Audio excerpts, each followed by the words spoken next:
The views and opinions expressed by tonight's guest and topic of discussion do not necessarily represent the official policy or position of Spaced Out Radio, Spaced Out Saturdays or Sundays, SOR Media, its hosts, syndicated carriers, or anyone associated with this broadcast. Any rebroadcast, reproduction, or other use of this broadcast or podcast without the express written consent of SOR Media is strictly prohibited. Listener discretion is advised.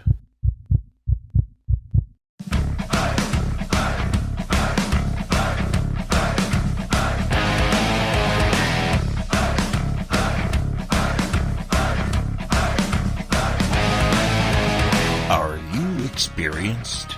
Then come own the night with us.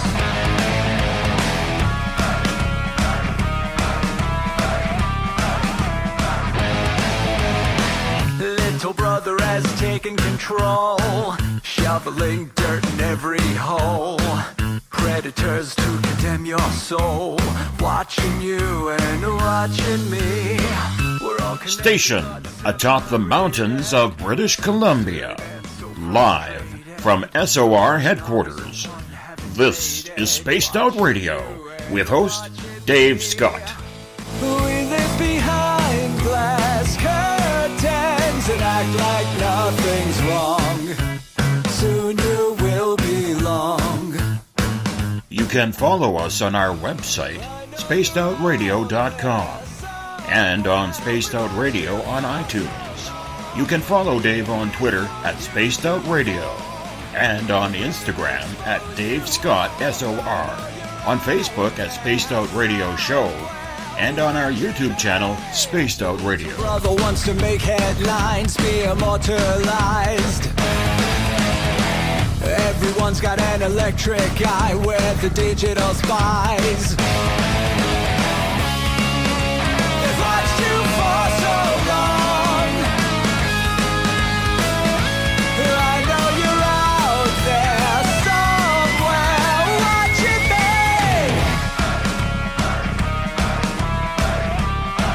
me. Buckle up, space travelers. It's time to go for a ride on Spaced Out Radio with host Dave Scott. I know you're out there somewhere. We've watched you for so long. Wait for you to fall. We will expose you all. I know you're out there somewhere watching me. Little brother wants to make headlines, be immortalized. It's Monday, September 3rd, Tuesday, September 4th, if you're on the East Coast or across the pond. And this, my friends, is Spaced Out Radio. Hope you had a great day and night. I am your host, Dave Scott, broadcasting to you live from the Great White North, on top of the very damp mountains of central British Columbia, right here at SOR headquarters. We are 150,000 strong nightly on the SOR radio network and Deep Talk Radio, and we say hello to each and every one of you. If you want to listen to our archives, they are free. Go to our YouTube channel. Go to youtube.com/Spaced Out Radio. Just do me a favor, hit that subscribe button. Our website is spacedoutradio.com, where we have a plethora of features for you. You can rock out to Bumblefoot, shop at our store, read up on the encounter online, and so much more. Don't forget, coming up September 28th through 30th, we have the first annual Caribou Paracon presented by Spaced Out Radio and the Canadian Society of Questers. It's right here in beautiful 108 Mile Ranch, British Columbia. And I want to see you all up here. Questers.ca. That's Questers.ca. Click on the fall conference. You can see our lineup, including our featured speakers, Grant Cameron, Lorian Fenton, David Weatherly, Ross Allison, and so much more. Tonight's show is brought to you by the YouTube channel Ensuho. Sebastian Martin brings high-quality messages to the masses. Go to spacedoutradio.com, click on the Ensuho banner, and subscribe to the channel today. We're kicking off the new month with a topic that I probably find the most requested every month by you, and that is time travel. For some reason, I think we all have a love of this topic, because if it were possible for us to do, of course, I think we'd all go back in time or move forward without any questions asked. That's why movies such as the Back to the Future trilogy have been so successful. So tonight, we're talking time travel with our guest, Timothy Swartz. Tim is an Emmy Award-winning television producer and videographer, and is the author of a number of popular books, including The Lost Journals of Nikola Tesla, America's Strange and Supernatural History, UFO Repeaters, Time Travel, Fact, Not Fiction, and so many more. They could all be found on Amazon.com. Then in the bottom of hour number 3, we get to our news coming out of the Labor Day weekend with Everett Thiemer, our news director for The Encounter. But first, I am so excited to have Tim Swartz on the show tonight. It's the first time he's been on this show talking time travel, and I have a feeling that we're going to have to bring Tim back very, very soon, because him and I had just a fantastic conversation this evening before the show, and I think we're pretty hopped up to speak with each other. Tim, welcome to Spaced Out Radio for the first time. Very excited to have you here. Thank you so much for taking time out of your night. Hi, Scott. It's a real pleasure. Very happy to be with everyone tonight on Spaced Out Radio. It is such a fantastic, fantastic time to have you here. Tim, I always like to start off a little slowly here, because I want my audience to get to know you a little bit, because subjects like time travel or monsters, we just don't fall into. There's usually a story behind how we got into this genre of knowledge and this genre of trying to learn and figure out what the heck is going on this strange planet. How did you get involved?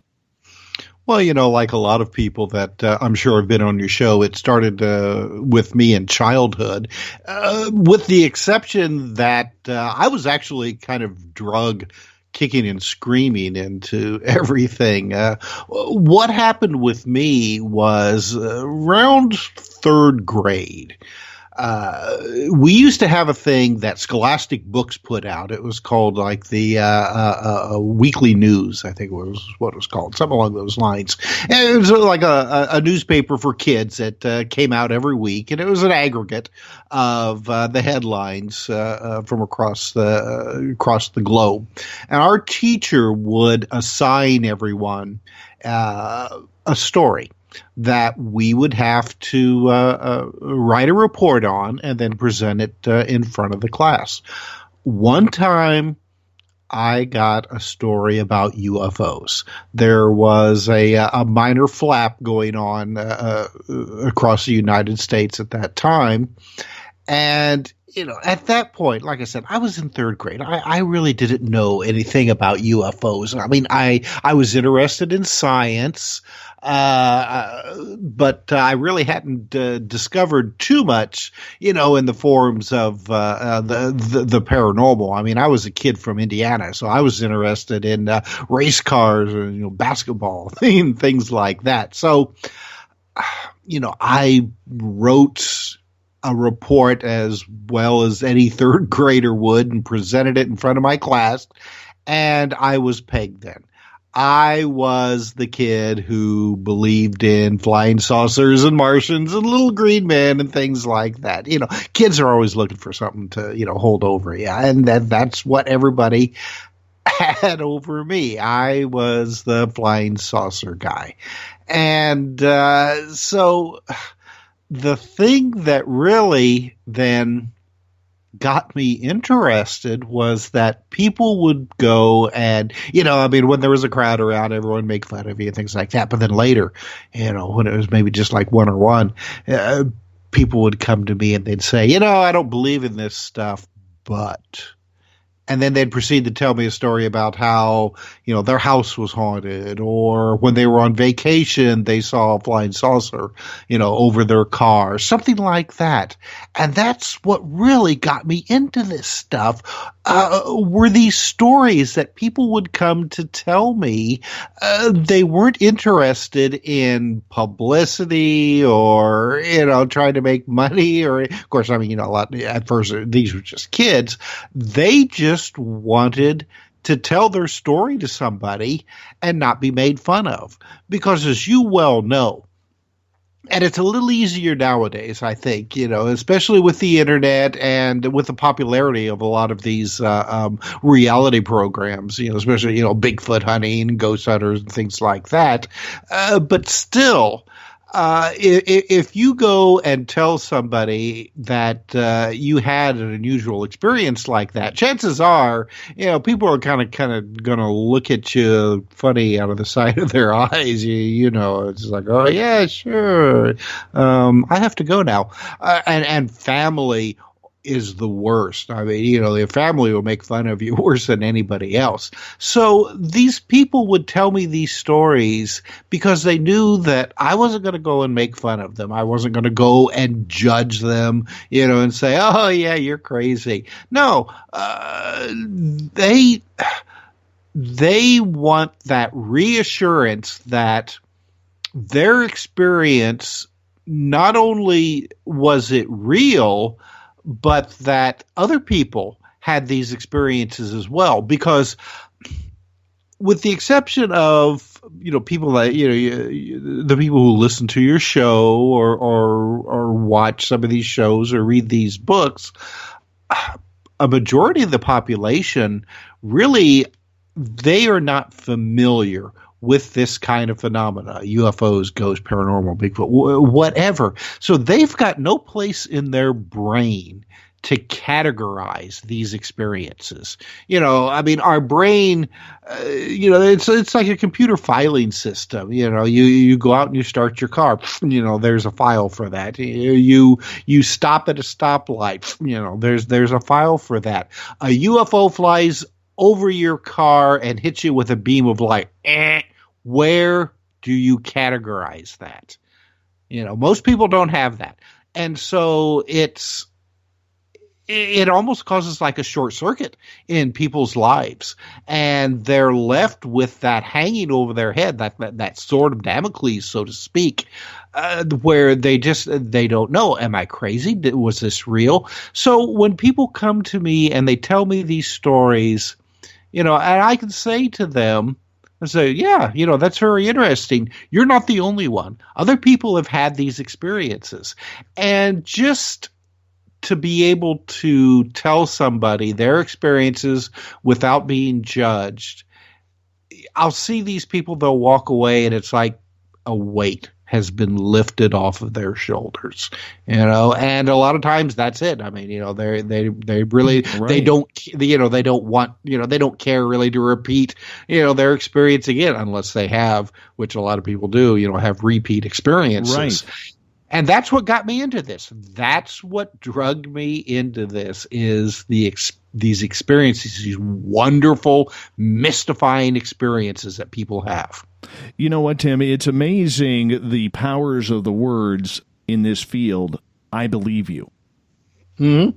Oh, yes. Yeah, very much so. And as well as not laughing at somebody, so many people are afraid of being laughed at, I mean, and as you well know, coworkers can be the worst as well.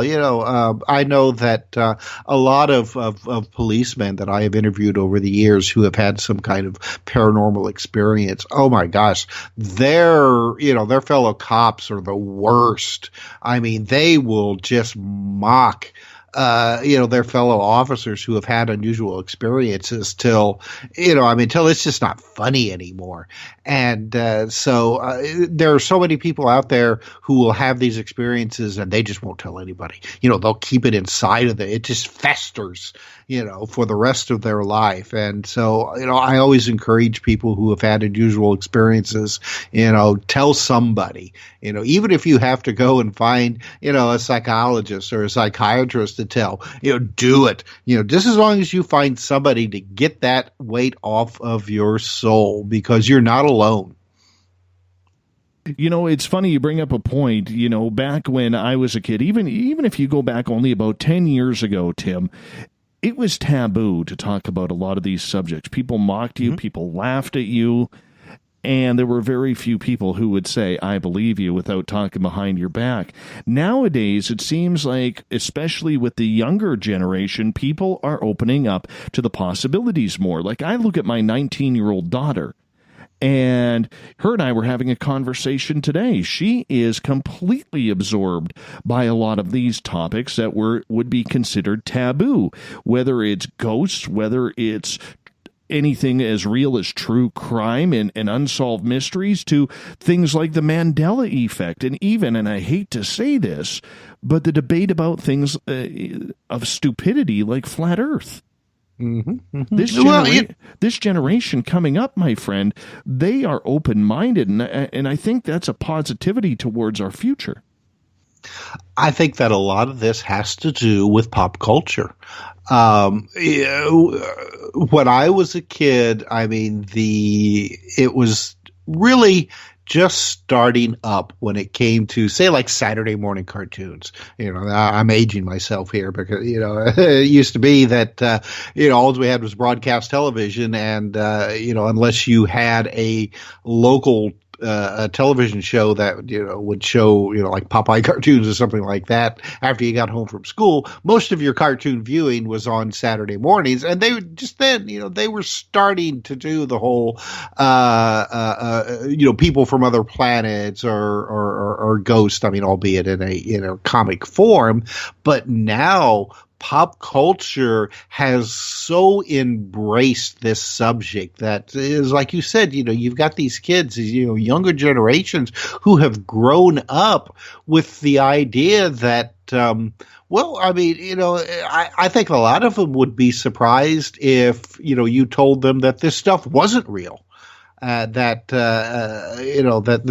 aren't UFOs, that there aren't ghosts and things like that. I mean, yeah, sure. I mean, yeah, you're going to have the skeptics and debunkers. But one of my favorite stories, involved a couple that was walking home from a party with their teenage son. And it was at night, and all of a sudden, a UFO, I mean, it just literally just appeared over their head, and, bright lights and all that, and then it flew away. Well, this older couple, they were just, they were gobsmacked by this. Their teenage son, he barely looked up from his telephone to acknowledge it, and he was just like, yeah, UFO.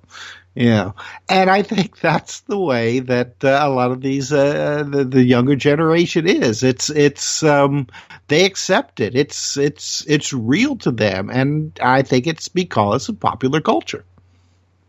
I think it's going to be good, too, because with this new generation coming up, and they're getting into the university now, and they're, maybe just coming out of university with a lot of really high-quality degrees and a lot of different types of smarts than what we're used to. I think that this new generation, Tim, could be the ones that solve some of these mysteries. I mean, sure, some of us will be either very old or dead by the time they get to them, but the fact that they are open-minded enough to take these subjects seriously, I think, is a huge step forward, rather than going against the grain and fighting science and debunkers tooth and nail.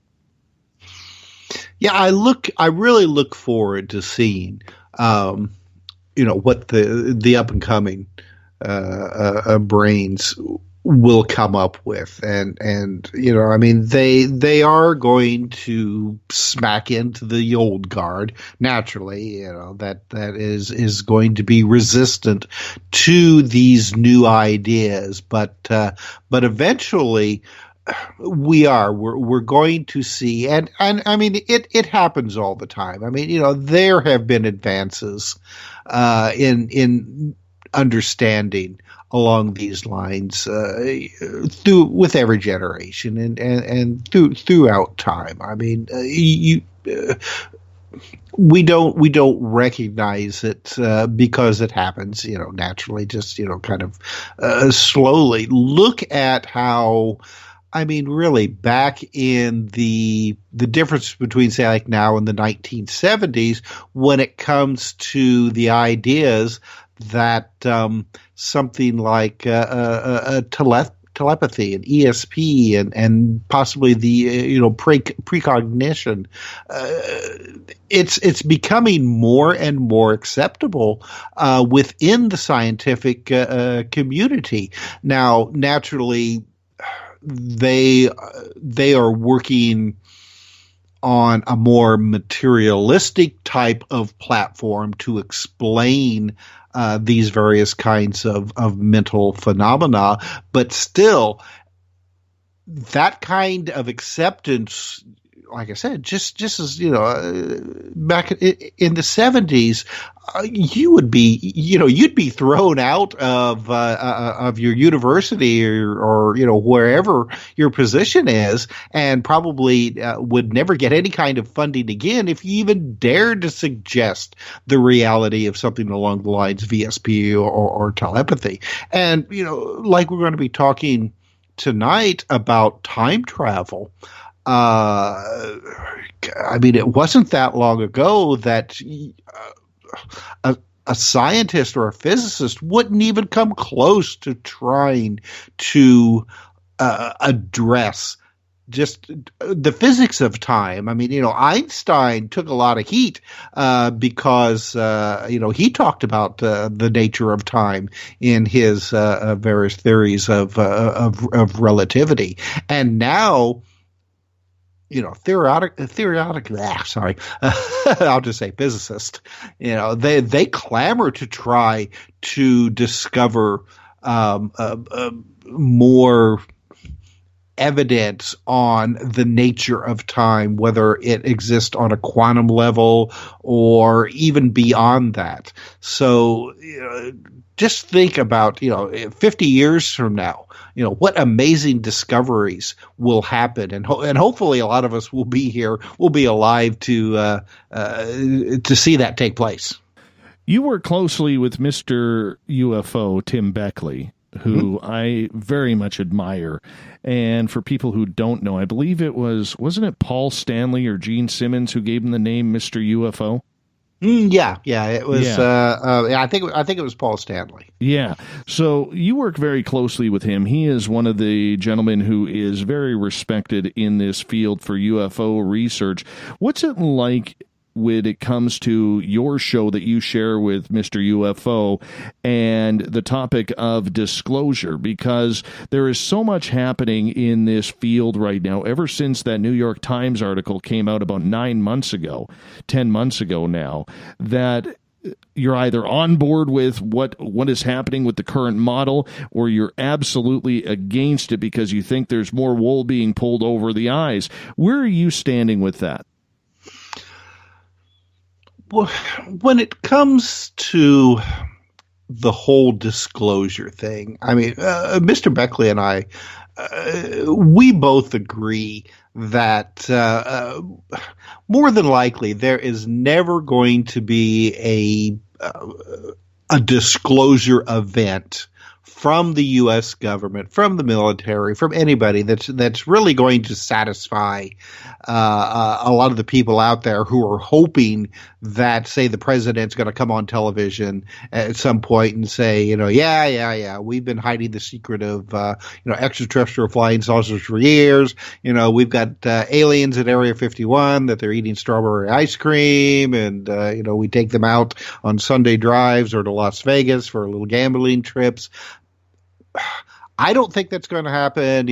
Tim Beckley doesn't think that's going to happen. And I think one of the main reasons is that I don't think that the U.S. government or the military has that kind of information available to them. I think that for the most part, they are still just as much in the dark about the whole UFO phenomena as the rest of us.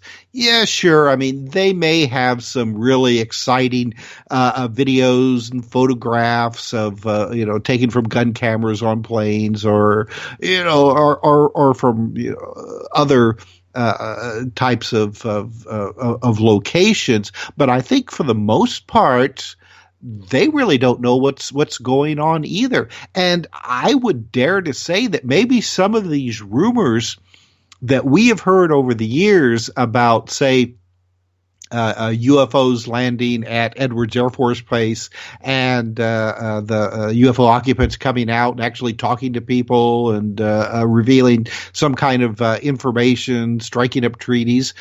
Some of that may actually be true, but I think that later on down the line, it was discovered that whatever information was given by these UFO occupants was spurious. It wasn't true. And they were, we were left basically where we started from, in the dark.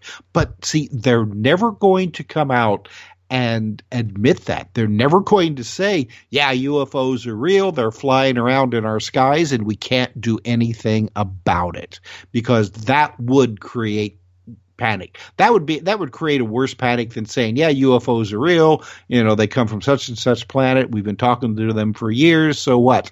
That's easy to take. What isn't easy to take is the idea that there are strange things flying around in our skies, that we can't stop them, we have no idea what they are, and we're just as much in the dark as you are about it.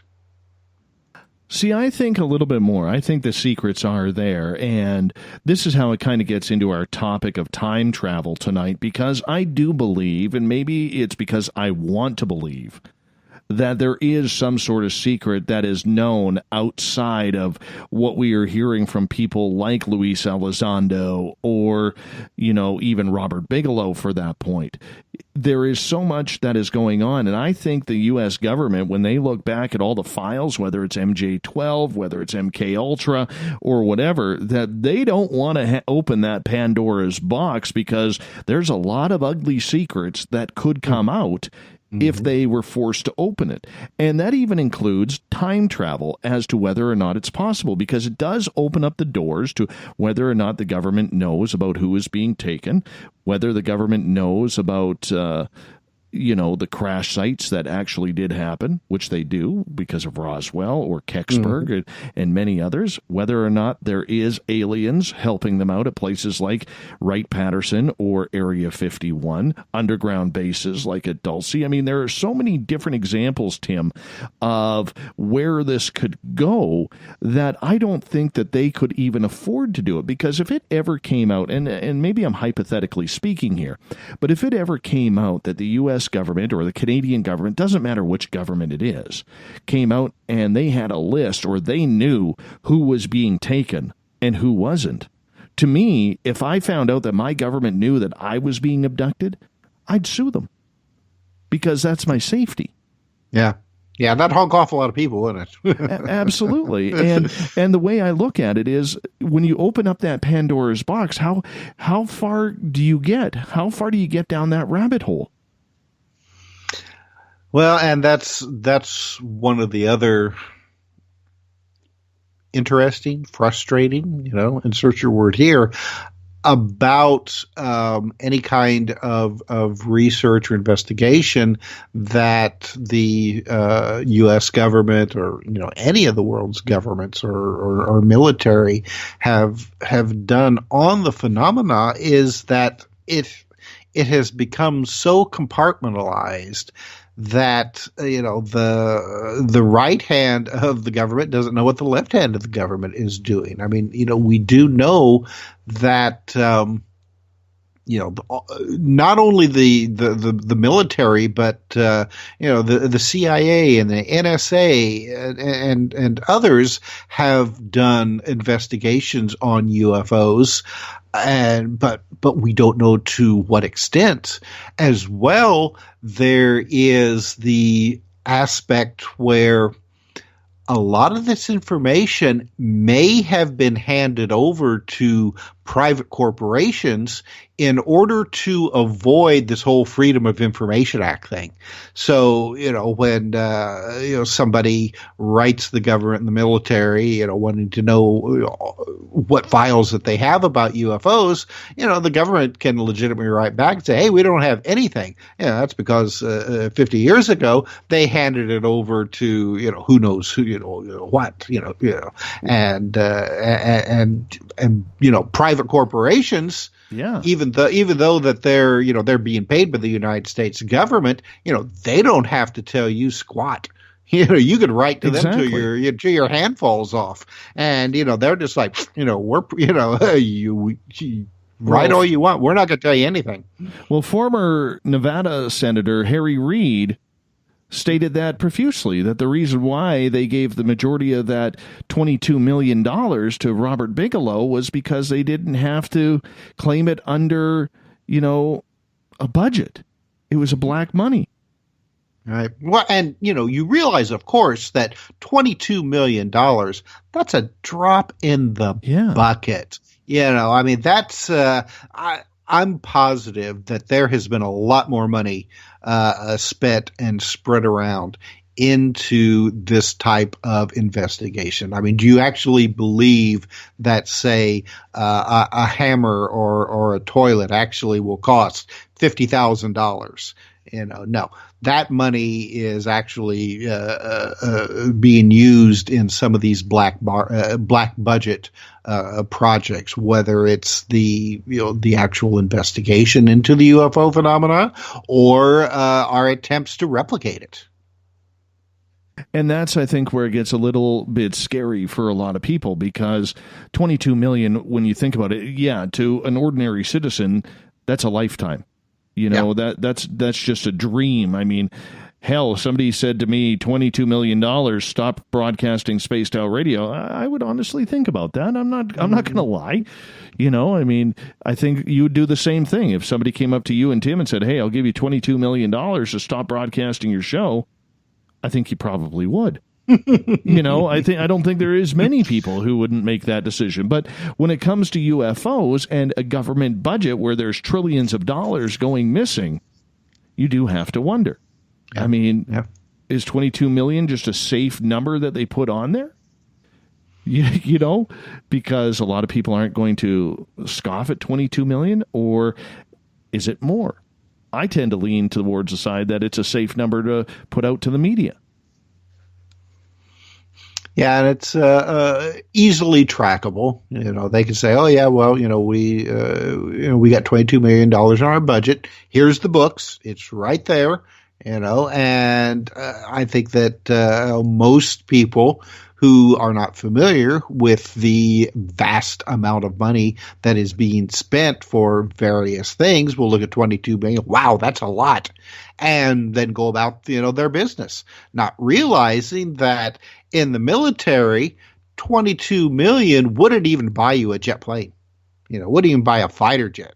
I mean, you may be able, might be able to buy the hatch that contains the the landing gear. That'd be about it. Mm-hmm. Hey, Crefro Dollar was hitting up his parishioners for $65 million for a new Gulfstream.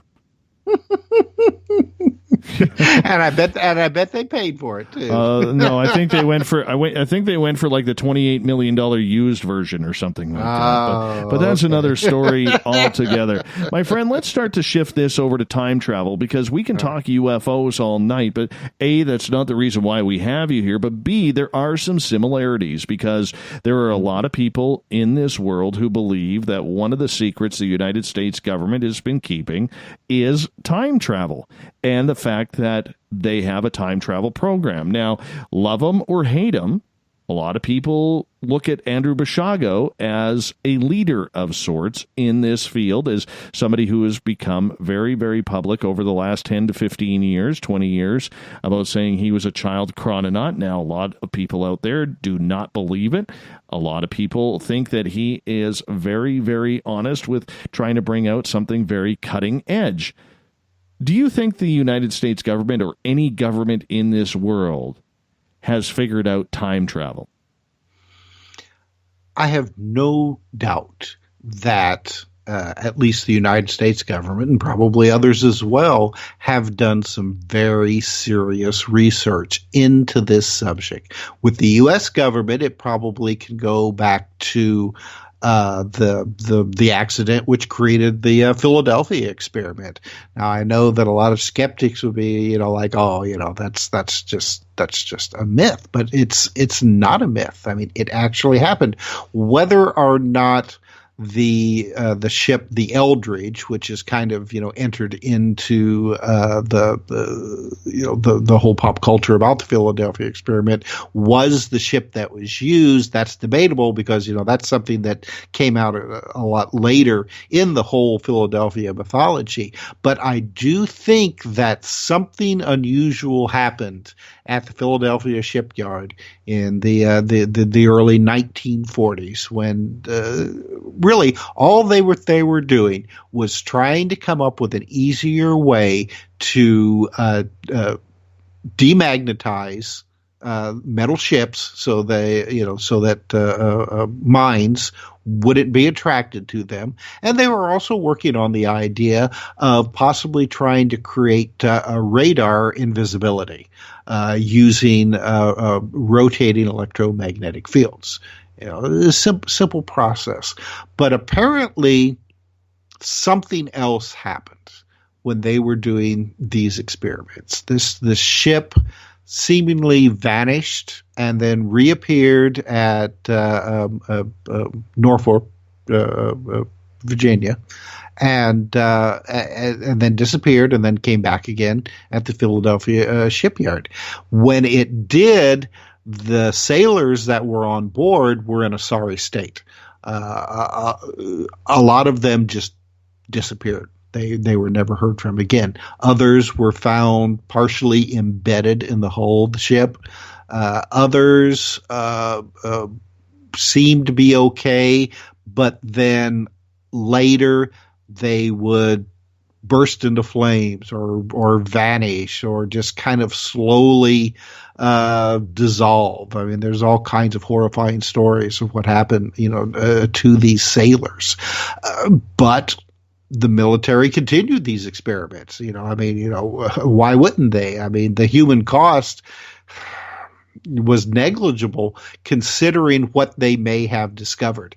And this continued on, according to various people, with what was later called the Montauk project, Project Phoenix that took place at the military base there on Long Island, which may have been early experiments in time travel, using not only what they had discovered during the Philadelphia experiments, but also then looking into the idea that the human mind could be utilized to create time travel. Some of the speculation had it that the Philadelphia experiment, one of the discoveries was that the portals that were seemingly opened that caused the ship to disappear and reappear was affected by the minds of the sailors on board this ship. So this was later then taken in and worked on and developed during the Montauk projects. Now, you mentioned Andrew Basiago. He stated that Nikola Tesla actually was the first person to discover not only teleportation, but then how to use that to create a time travel device. I have studied and researched Tesla for years now, and Tesla did have an experience one time in his laboratory in Manhattan where he was accidentally struck and enveloped by an arc of electricity from one of his coils. When he was actually working on one of these rotating electromagnetic fields that, oddly enough, was used for the Philadelphia experiments. Tesla told a reporter that he felt like at that moment that he was struck by this arc of electricity that he had been transported outside of time and space. That he was in a place of timelessness, that he could see the past, the present, and the future all at once. And in fact, he said that he could see the entire universe all at once. And fortunately, one of his assistants struck him on the shoulder with a 2x4 and knocked him out of this arc. Else, we probably wouldn't be talking about this his experience today. But I've often wondered whether or not this experience may have motivated Tesla to take a closer look at the whole unified field theory, which he actually developed one of his own, but unfortunately we've never been able to find his complete work when it comes along, when it came to that. So now, Andrew, he says that Tesla actually went as far as to build one of these devices that was then later discovered by the United States government after he died. Okay, I can't prove or disprove that statement, so I don't know. Andrew's story, they're very interesting, and I tell you something, when you listen to him talk, and I've talked to him myself several times, boy, he believes it, and I just feel that he is really honest about his experiences. But there's just that part of me, that little part of me that's just like, boy, is this really true? Is it really possible that the United States government was able to perfect teleportation and time travel to such a point that that they were able to send people? He was talking about this was taking place, I think, in the early 70s. I can't remember exactly. When he was a kid, him and his father. That they were able to do that and then bring these people back. That's pretty wild. And so, I mean, that there's still going to be that little bit of skeptic in me, and there's nothing wrong with being a skeptic. If you go and just accept everything that everybody says, without trying to get some kind of verification, then that's not a good thing. So I'm willing to listen and research what Andrew has to say, but boy, I'd sure like to see some better evidence about that. Let's hold off on Andrew here for a couple of minutes here, because I want to get back to the Montauk Project, which ties into the Philadelphia experiment. Do you think that was a one-and-done project, or do you think that they took the results of what happened to the Eldridge and went further with it, that maybe helped lead to stealth technology, or even black projects that really have been perfected, say, over the last 30 years? Oh, definitely. I mean, if you hear any government or military official say that, we studied this stuff for, 10, 20 years and didn't find anything to it, and then just dropped it, they're lying. Nobody studies this kind of stuff without continuing on with it. It's like the MK Ultra mind control projects. I mean, the CIA loves to say that, we studied mind control all these years, and then just we just decided that it didn't work. Baloney. You don't pour all that money into secret projects like that and not have a continuation of it. So the same thing goes with the Philadelphia experiment and the Montauk project, the Montauk project allegedly ended because one of the participants decided that he had had enough, and that he used his enhanced mental powers. And when I say enhanced, they were using technology to enhance his psychokinetic abilities. That he was able to create a kind of like a monster from the id, so to speak, that appeared and trashed the place. That could very well have happened, but I certainly don't believe that after that incident that everybody just kind of like shrugged their shoulders and abandoned the place and that was it. No. That kind of research is too valuable, and it was taken someplace else. And,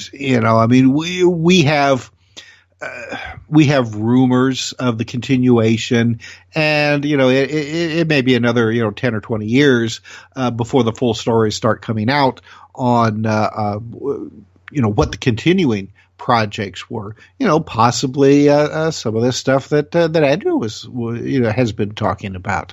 But yeah, nothing ever is worked on and then just abandoned. That's not the way the government and the military works. Do we know of any projects that may have come forward as a result of those studies? Well, it's like you said. Now, stealth technology, I think, really does have a direct lineage when it comes to the Philadelphia experiment, because like I said, originally they were working on an idea of trying to develop radar invisibility using electromagnetism. The idea was that a radar would basically hit the dome of electromagnetic energy around these ships and really make them invisible. So that has been continued on to a certain extent with stealth technology and probably some other things as well. One of the things I think that they discovered was that you could use electromagnetic frequencies to induce an actual invisibility. Now, that is something that really is a very highly top secret black budget type of project, and it's funny because President Trump recently he was given a tour of some of the more recent stealth aircraft, and I can't remember right now what they are, but he thought that rather than just being invisible to radar, that these aircraft were physically invisible, and the officials had to tell him no, they're not really invisible, and he was really disappointed.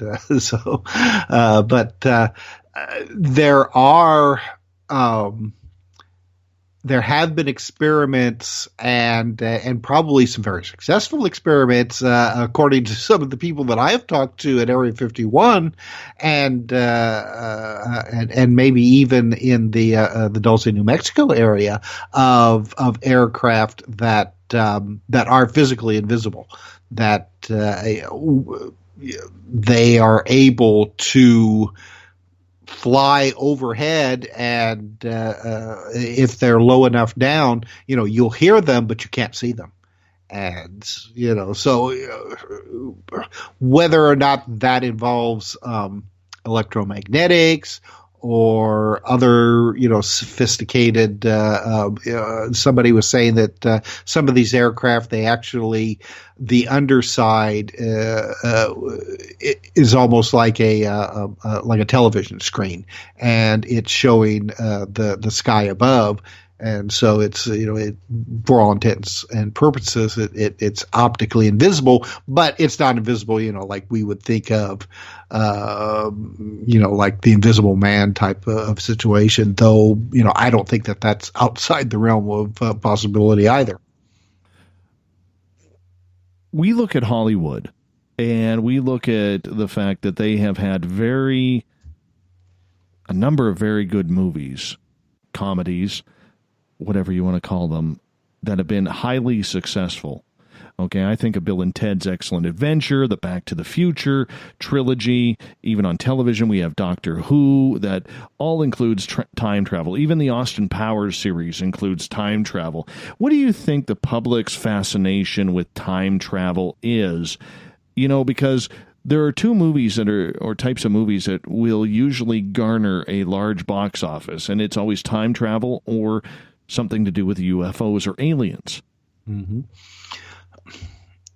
I think one of the appeals to the whole time travel story is all of us have at least one, and for most of us, a number of experiences in our past that we would just love to be able to go back and change that. You know, that love interest that you said that one stupid thing that ruined it all, or not stopping at that stop sign, and you ended up getting hit by a Mack truck and paralyzed the rest of your life, if you really want to go with, like a really horrible thing. But we all have things in our past that we would love to change. And I think that is one of the major appeals of the whole time travel scenario, is that idea that, you could go into the past and possibly change what happened, and then there are those who are like myself, how great would it be to be able to go to the past and see some of the stuff happen that you're really interested in, that that happened in the past. Go back and see what happened to the Titanic when it hit the iceberg, or the writing of the Declaration of Independence, things like that. I mean, that really has a big appeal. And then, of course, there's the idea of being able to travel into the future, see what's going to happen, whether or not, everybody's going to, drop the bomb on each other down the road, or whether or not the aliens will make that appearance and land on the White House lawn sometime in the future. So, that's what really, I think, really makes time travel stories so appealing. But I think especially, it's that personal element, that idea that maybe you could go into the past and change some things that would make your life, your present life, better. But how many movies wouldn't that, going and stealing a line from Back to the Future, wouldn't that not screw with the space-time continuum? It would screw with the entire timeline, because one little incident, and let's say you give yourself the winning lottery numbers, well, you're affecting literally hundreds of people, maybe thousands, by that one little decision. Mm-hmm. Well, I mean, Ray Bradbury, in his short story, A Sound of Thunder, I think was one of the first ones that approached that, when the time travelers who would go back to shoot dinosaurs, but, it had to have been like a certain dinosaur that they knew it was going to die, but somebody went and accidentally stepped on a butterfly, and then, changed the future timeline to the point where you couldn't unchange it again. And yes, that's the whole a paradox of time travel. If we are looking at time in really the classical sense, it's like the grandfather paradox. A time traveler goes back into the past, shoots his grandfather, but how is that possible? Because if his grandfather is dead, then he was never born and able to go back into the past to shoot his grandfather. So there's the paradox. Unless quantum physics now offers the idea that time is actually, instead of being, say, like a stream where the present is like, okay, where your life is like a leaf floating on this stream, and that's the present. Where the leaf was downstream was the past, where it's going to be in the future. Instead, quantum physics is kind of looking at the idea that time may be more like an infinite number of branches, say like on a tree and a bush, and that everything that we do, every decision that we make, creates a new timeline that branches off, from the original one. So if you take that concept and have the ability then to go into the past, you could go and shoot your grandfather, and that would create a new timeline that would branch off from the original timeline that you came from. More than likely, you wouldn't be able to go back to the timeline that you originated from. You'd go back to the future and there would be an alternative timeline, but basically then anything would be possible. You could go back and, shoot as many dinosaurs as you wanted to, but yeah, that really would, screw up your future. You'd end up on a timeline probably that would be unrecognizable to the one that you originated from.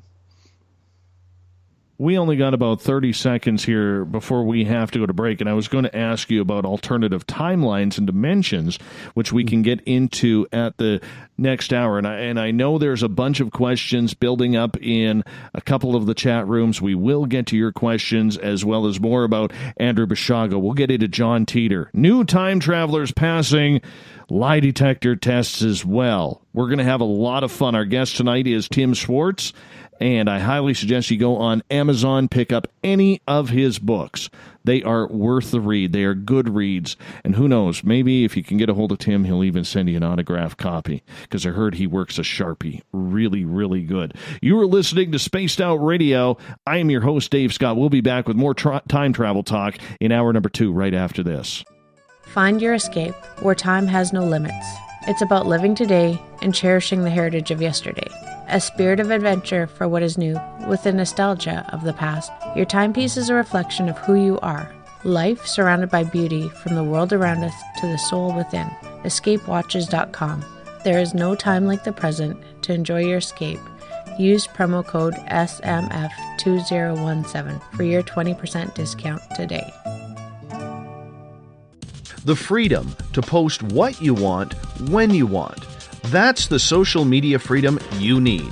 Social Media Freedom is the free app in your app store. No need to worry about going to jail or being shadow banned any longer. It's the freedom to say what you feel. The freedom to know Big Brother isn't watching. It's the way social media is supposed to be. Social Media Freedom. It's time to set yourself free. Download from your app store today. Coming September 28th to the 30th, it's our first annual Caribou Paracon, put on by Spaced Out Radio and the Canadian Society of Questers. 3 days of paranormal, supernatural, and spiritual knowledge in the beautiful 108 Mile Ranch, British Columbia. Tickets are $150 Canadian for the event, being held at the Spruce Hills Resort and Spa.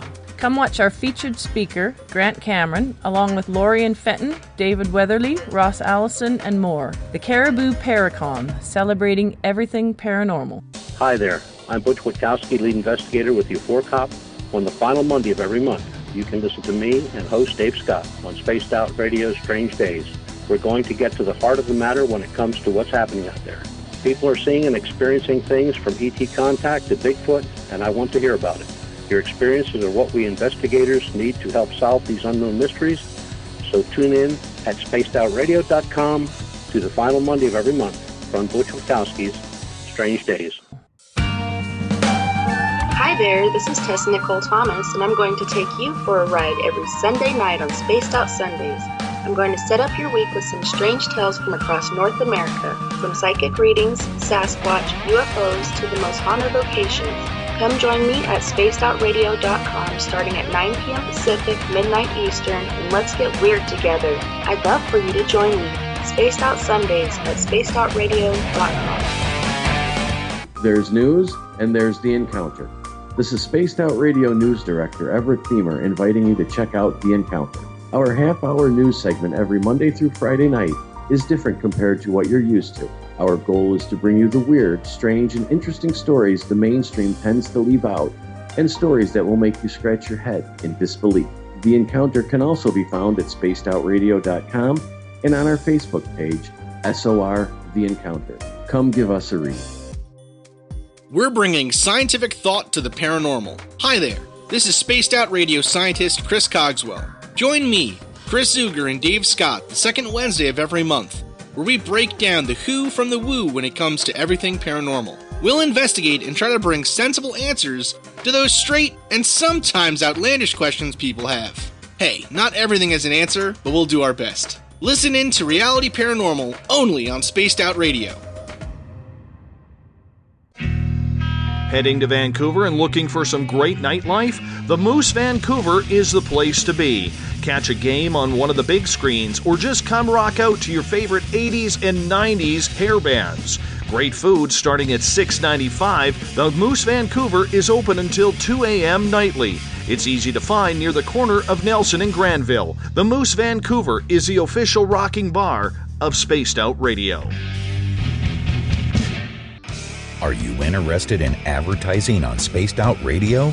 Head to our website at spacedoutradio.com and click on our advertising tab. There, you will find an assortment of ways you can get your product out there with us, from radio commercials to banners and social media. Have a product you like our hosts to endorse? We can do that too. Visit spacedoutradio.com for more details. Do you want to know what's really going on in your world? Do you have questions about who you can trust in the mainstream media? Then look no further than the Rebel Planet. Come get the straight answers right here at spacedoutradio.com. Join me, Jamie Sexton, creator of Rebel Planet News, as I fill you in on the stories behind the stories. All you truth seekers, be sure to tune in to Rebel Planet on spacedoutradio.com the third Thursday of every month. Visit purpleplates.com today. For over 40 years, the Purple Energy Plates have been delivering amazing results for their many customers. Inspired by the great genius Nikola Tesla, the harmony, healing, and energetic effects of the plates have proven over and over to be beneficial and often miraculous to thousands of customers. Check their site for daily specials and choose from their many energy products. You won't be sorry. Visit them today at purpleplates.com. So, you love talk radio? Then you'll love TalkStreamLive.com. TalkStream Live is always on, 24/7, with the best streaming talk shows. Find your favorite talkers and discover some new ones. It's free, readily available online or on mobile with any smartphone or tablet. Finding your favorite talk shows all in one place has gotten a whole lot easier. Just go to TalkStreamLive.com. Be sure to download the free apps from Google Play or the iTunes App Store.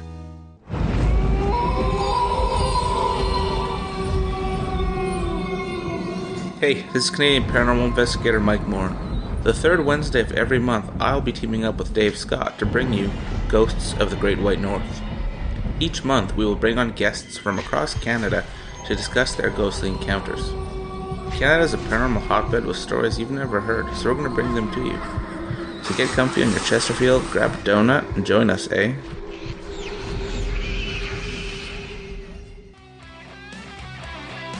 The views and opinions expressed by tonight's guest and topic of discussion do not necessarily represent the official policy or position of Spaced Out Radio, Spaced Out Weekend, Spaced Out Radio Limited, its hosts, syndicated carriers, or anyone associated with this broadcast. Would you like to connect with us? Head to spacedoutradio.com for all your latest show info. And hit us up on Twitter using the hashtag Spaced Out Radio.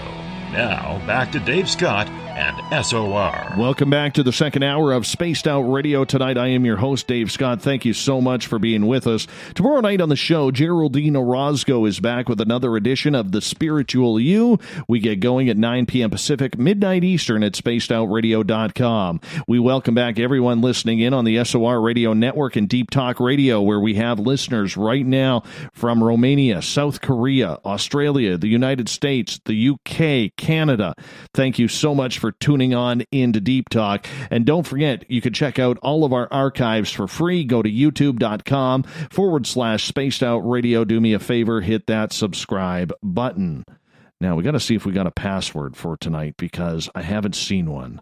Bill Cardwell's still on a vacation with his lovely wife. So I'm just going to make up a password for tonight because we need a password. And we will call it, I don't know. Let's just call the password 88 miles an hour. 88 miles per hour is your password. Bill usually sets a password each and every night, but he took the long weekend off right here on the mighty SOR. Our website is spacedoutradio.com, where we have a plethora of features for you. You can rock out to Bumblefoot, shop at our store, read up on the encounter online, and more. Don't forget, you can also visit right now, questers.ca. That's questers.ca. Click on the fall conference. Get your tickets for the first annual Caribou Paracon, presented by Spaced Out Radio and the Canadian Society of Questers. It happens in just 3.5 weeks, September 28th through 30th. Grant Cameron, Lorian Fenton, David Weatherly, Ross Allison are our featured speakers. Come on up to the Caribou at Spruce Hill Resort and Spa and enjoy a good weekend of paranormal and weird with us. Tonight we are talking with Timothy Swartz. We're talking time travel tonight. Tim is an award-winning author. You can find all of his books on Amazon. There is a plethora of books out there that Tim has either penned or co-penned. Tim, welcome back. Thank you very much, Dave. Happy to be here. No problem. Hey, right before the break, we were talking about different timelines, and you think that there are different timelines. So, for instance, if we went back in time and changed it, we could affect the timelines of what's going on. Are you saying and suggesting with that there are concurrent timelines and or dimensions going on at the same time as right now? Oh, yeah. One of the things that, and we discussed this, before the show began, we were talking about time slips. And when I was doing my original research on my time travel books, I've written several of them now, I ran across the phenomena of time slips, which is, if your audience doesn't know, this is an experience where all of a sudden your surroundings will change and it'll seem like that, that you're in the past, or some people have even said that they've gone to the future. Most of the time, this event happens fairly quickly, and you find yourself back, under normal circumstances. When I first was working on this stuff, I thought that, this is probably, an event, maybe somebody, went in through like a portal or a window and actually did briefly go into the past or the future. Now I'm wondering, though, whether or not some of these experiences may not be where these people are briefly visiting, say, like an alternative timeline that runs parallel to our own. And these alternative timelines may be, some of them at the same time speed, for want of a better word, than ours, so these, the alternatives, it's September 4th, 2018. Some of them may be a little bit slower, so it'd be, like 20 years in the past or 50 years in the past. And so when you have these experiences, you're not actually experiencing your own timelines, past or future, but you are experiencing the present in an alternative timeline, which, I think that there are probably an infinite number of these timelines that run parallel to our own. Those that are closer to us, maybe, at a similar, for bringing in some like new age terminology here, at a similar vibrational rate, are almost indistinguishable from our own timeline. The further out you get, there are more drastic changes. That's just a personal theory of mine. Right. because there are some of these time slip events that are extremely bizarre to the point where, say, people will stop and stay at a hotel that seems to, be in, say, 20, 30 years in the past. Stay there for a day, pay with the money that they have. Nobody seems to, be bothered by, modern money. Driving in a modern car, nobody seems to say anything. They come back later. The place is gone. It's never been there. Some of these stories, you'll have it, they'll go back, the place is gone, and you go, yeah, this place existed, but it burnt down 20 years ago. A lot of these incidents, there was never a hotel or a restaurant or whatever at that location. So what did they experience? I started to develop the theory that, some of these events, you could be actually visiting an alternative timeline. I don't want to use the word other dimension, because there are, physicists who will object to that because a dimension really is like, third dimension, fourth dimension, 2 dimensions, that sort of thing, rather than being a parallel universe or alternative reality, so to speak. Do you have any stories that you could share with us regarding any of these time slips or dimensional travel from people whom you've either talked to or researched? Oh, sure. Oh my gosh, I got a lot of them. I will tell you one. Now, this is my own personal experience, and I don't. It's one of these things where it's just like, was this a time slip or was it a paranormal experience, or is there any difference? When I was a teenager, a friend of mine and we were out driving. We had gone to a nearby town, and we were coming back. The car that I had wasn't the best vehicle in the world, and it had a flat tire. So we stopped to change the flat, and we had stopped in front of, and this was a very, rural location. We stopped in front of this old house, and this old gentleman came out and helped us change the tire. I have to admit that at that time, we really didn't have that much experience at changing a tire, so I was really grateful that this guy came out to help us. So later, my mom had me go back with a pie that she baked to thank this guy for helping us out. And when I went back to that location, there was no house. There was indications that there used to be a house there. The sidewalk that led up to the house was still there. Some of the rose bushes that were along that path were still there, even though that they were wildly overgrown. But there was just like what was left of a foundation. So your guess is as good as mine on what happened. Was it a time slip? Was it a ghostly haunting experience? I don't know. I just know that this guy was there. He was physically there. He helped us remove the lug nuts from the tire when we couldn't. I could see the house. I don't know. I don't know. It was a very unusual. I don't talk about that one too much. I wrote about it once, but I don't talk about it too much because it was weird. And again, was it a time slip? Was it a haunting? I don't know.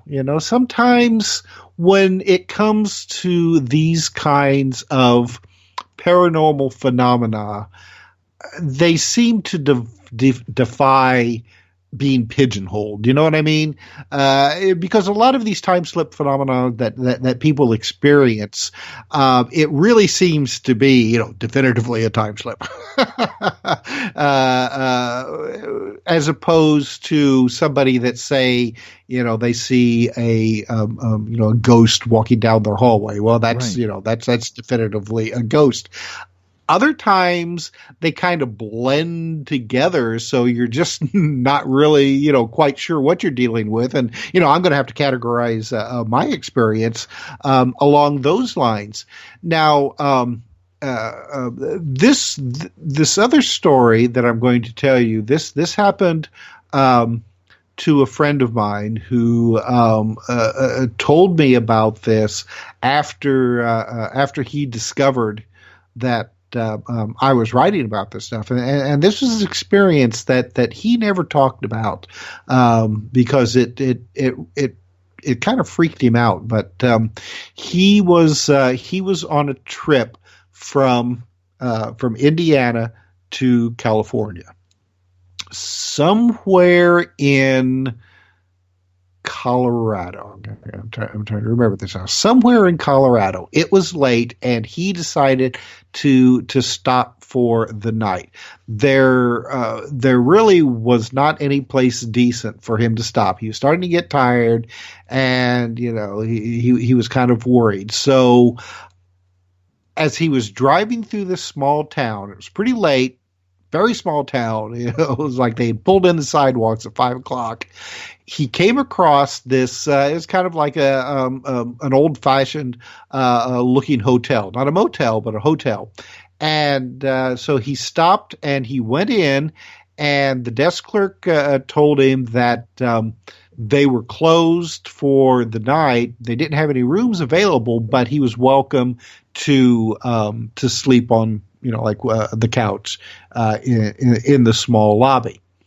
So, and he did, and had a perfectly fine evening.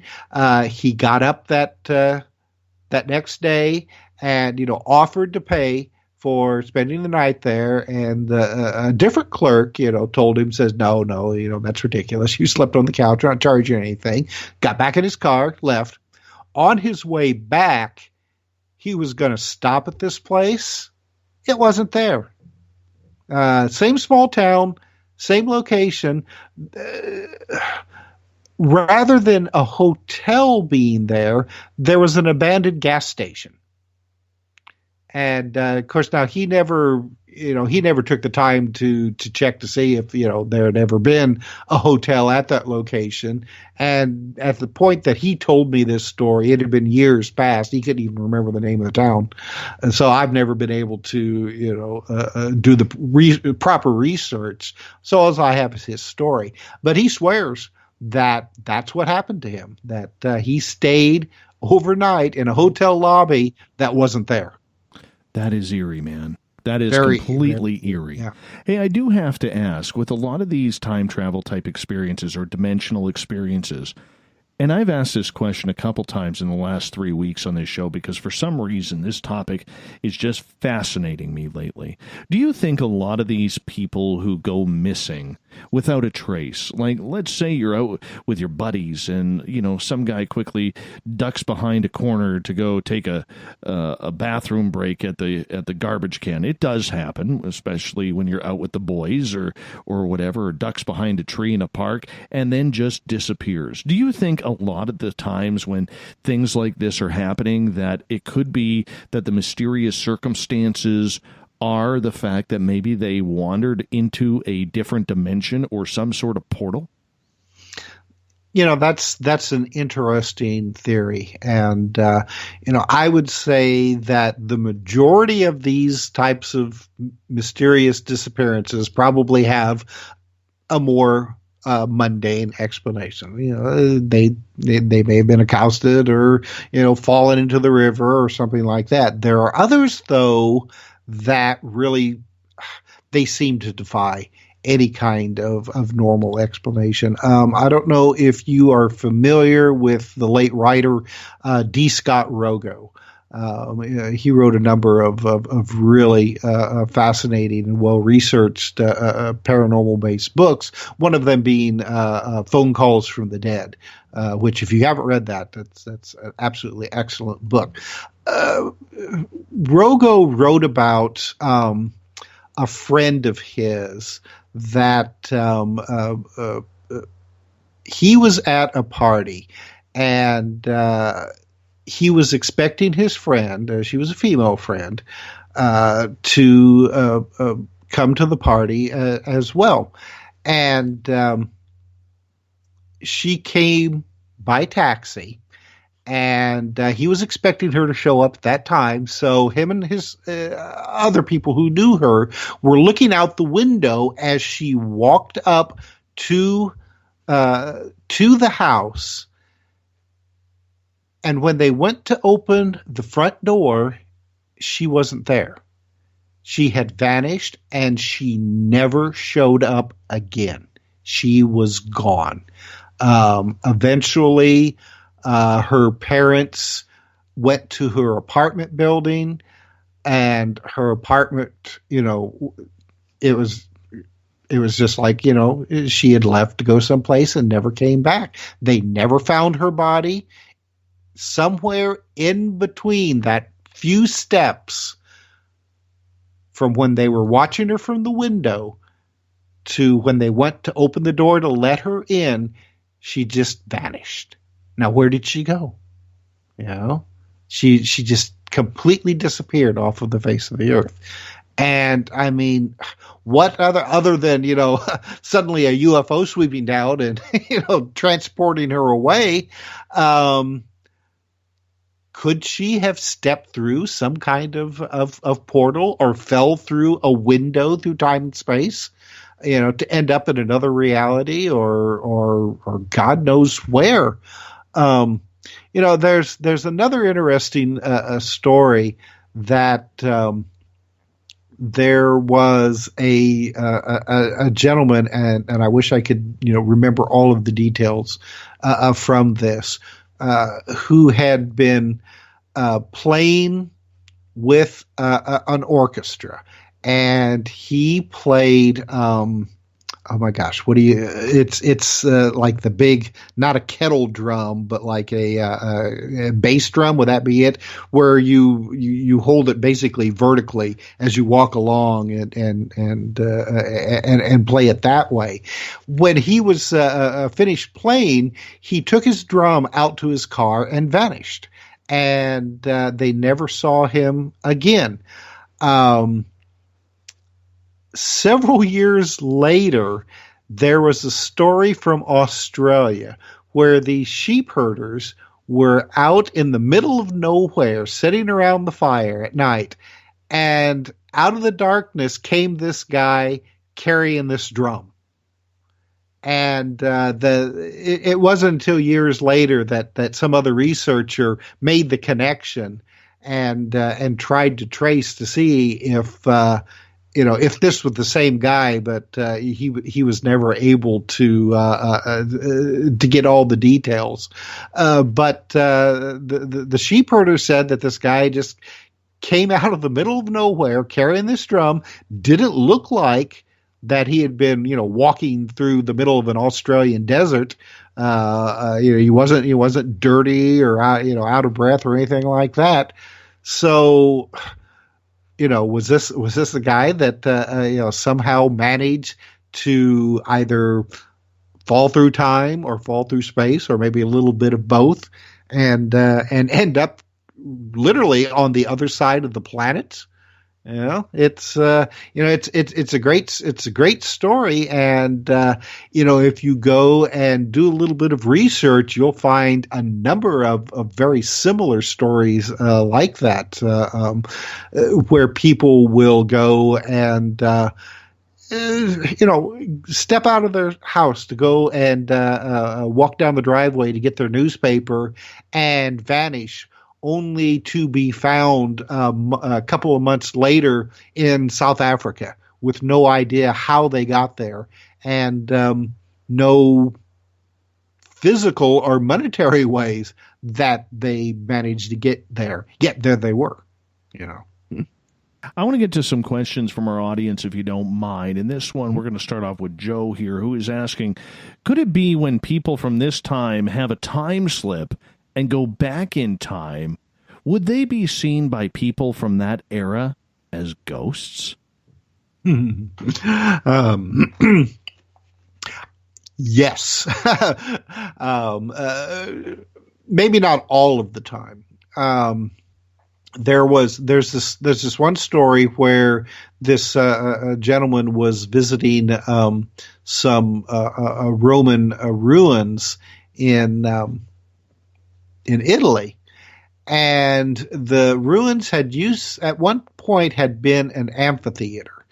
And he said that while he was there, all of a sudden, the scene shifted around him, and the amphitheater was, rather than being ruins, it looked like probably how it looked in its heyday. It was full of people. There was some kind of play going on the stage. He was kind of like standing off, off to the side watching this. Nobody else seemed to notice him except for one young girl, he said. She looked maybe to be around, 15 years old. And they met, their eyes met, and she looked scared, and she was like, poking the person sitting next to her and pointing at him, but everybody just ignored him except for this one girl. And then the scene shifted, and he was back in his present time. And he often wondered, what did that girl see? Did she see a ghost, or did she just see this weirdly dressed, man who just kind of appeared out of nowhere? I do think that some what we would call ghostly experiences, maybe similar to the one that I had, could very well be time slip incidents, because the Roman amphitheater event is a good one, but I've heard other people say very similar things, that when they've had a time slip and they do encounter other people, oftentimes the people will act act shocked and scared and will run away. There was one woman who, she was on a trip in Ireland and, got off the train at, the town she was supposed to get off on, except that, when she got off the platform, rather than being like a normal platform, instead seemed to be made of rough wood, and there was no, say, like a ticket building or anything like that. So she started to walk on a path that branched off from this platform towards a large house in the distance. And there was supposed to be a town there too. There was no town. It was like a very rural. And she came across this woman who was pushing she said it was an old-fashioned baby carriage. And she tried to talk to this woman and ask her where the town was, and the woman just stared at her and then ran away as fast as she could, pushing this baby carriage. So again, it makes you wonder, what are these people, what do these people see? Did this woman, sometime in the past, every holiday tell her relatives about this weirdly dressed ghost that she saw when she was out taking her baby for a walk? Who knows? I want to get to Kat's question here. She is asking, what if you are your own cause for deja vu? The want to change your past breaks time and gives you a moment to think about your choice. Oh, that's an interesting question or statement, actually. I don't know. Deja vu happens so fast. By the time you realize that you're having a deja vu event, it's gone. It's past. It's already gone by. So I don't know. That's I wish I could give a proper response to that, but every time that I have a deja vu event, it goes by so quickly that then I'm left. Okay, now wait a minute. where have I had this experience before? And, I then, I spend a couple of minutes saying, was that a dream that I had that, no, I don't know. So yeah, that's an interesting statement, but, boy, I wish I could come up with a better answer than, hell if I know. No worries. New Joe is asking, Tim, do you believe in the block universe theory, which negates the grandfather paradox? The block universe theory. I have no idea what the block universe theory is. Maybe after our next break, I can look that up real quick and give a response to that. I'm sure I probably heard that before, but the block theory is block universe theory of time, or the growing block view. The past and present exist, and the future does not exist. The present is an objective property to be compared with a moving spotlight. Ah, okay, all right.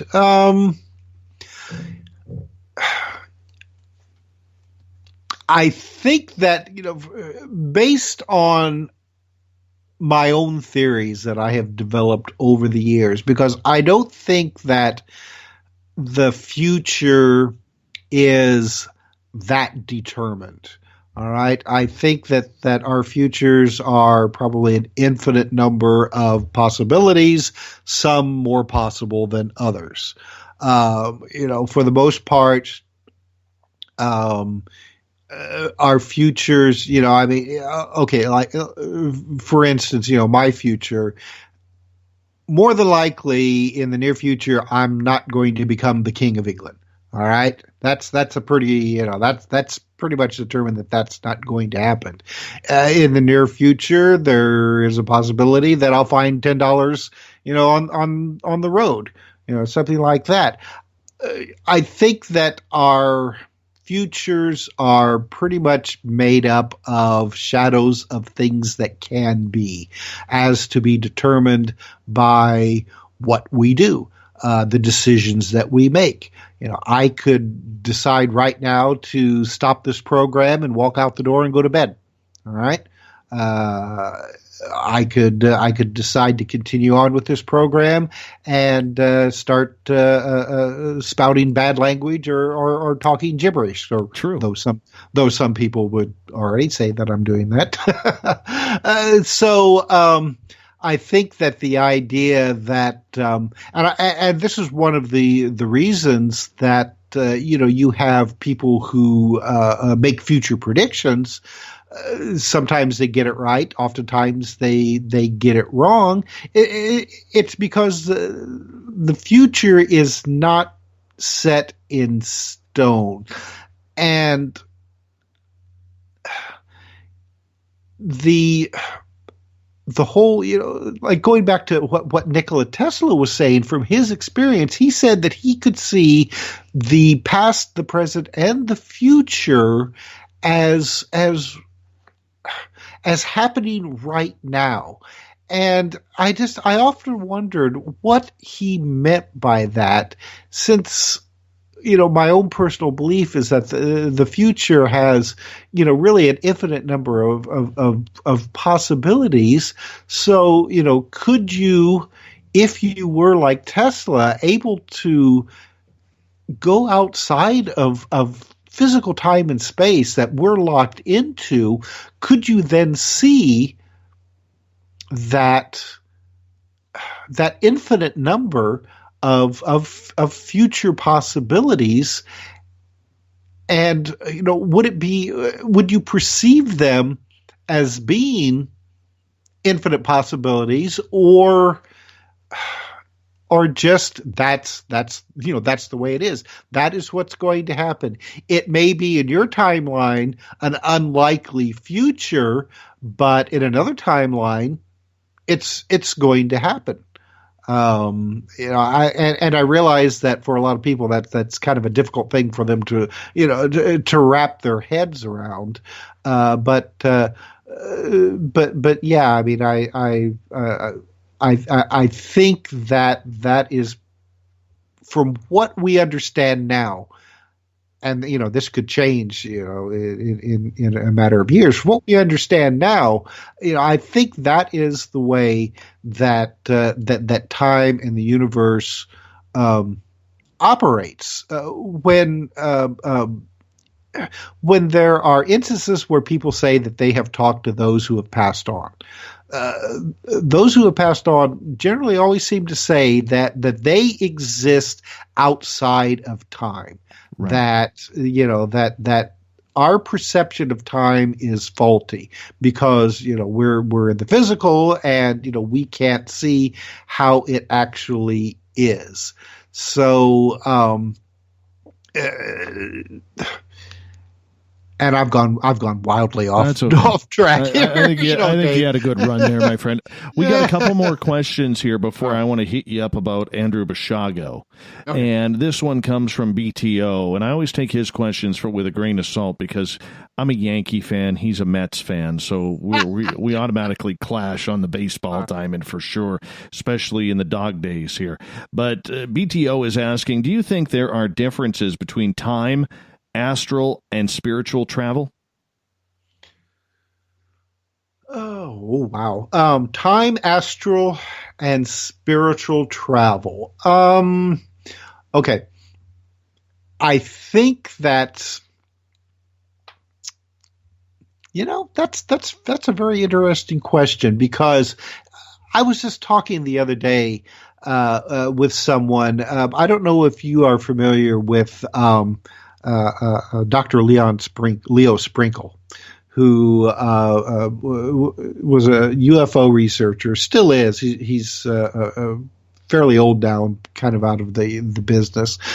But he was one of the first to use hypnotism to try to bring out experiences that UFO experiencers and abductees may have had to try to better remember their experiences. And one of the things that he started to discover when he was doing his research with these abductees is that oftentimes the occupants of these crafts would tell them that their spaceships or their crafts, I hate to use the word spaceship, actually were able to travel between the physical world and the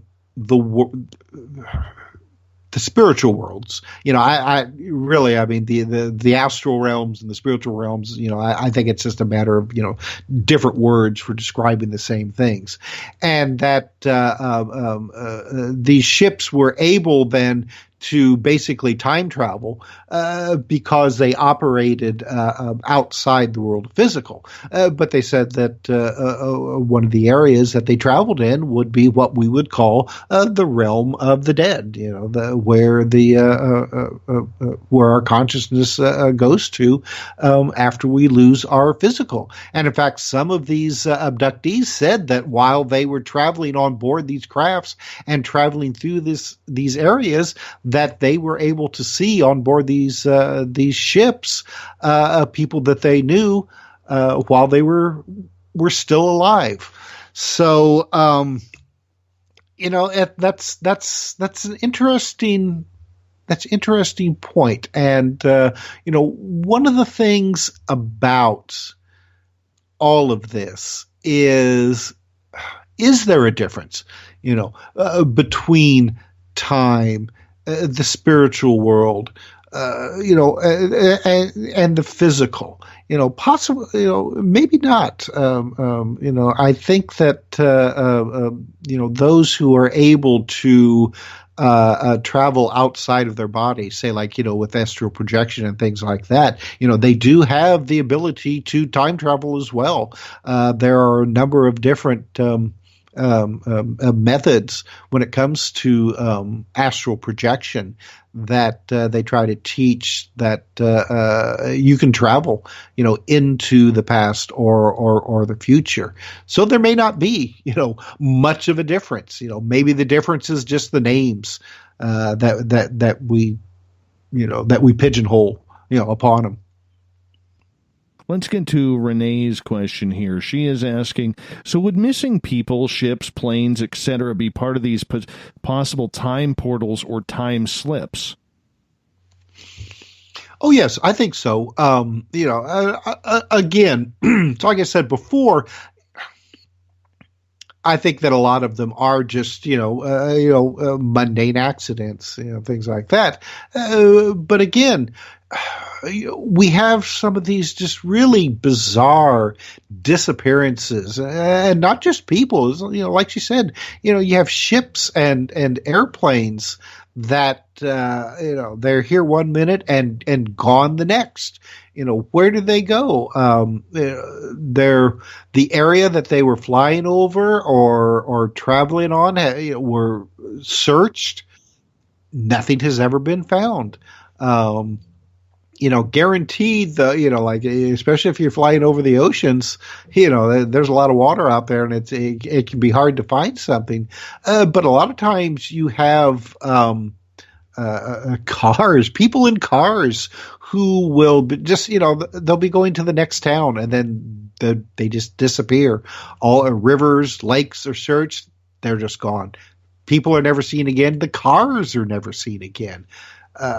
I think that there is a good possibility that there are temporary windows or portals in time and space that can open up, and accidentally you drive into them.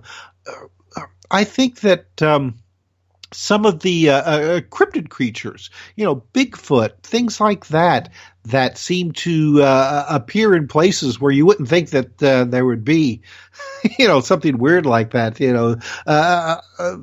A suburb next to a big city has a number of Bigfoot sightings for a couple of weeks, and then it's gone again.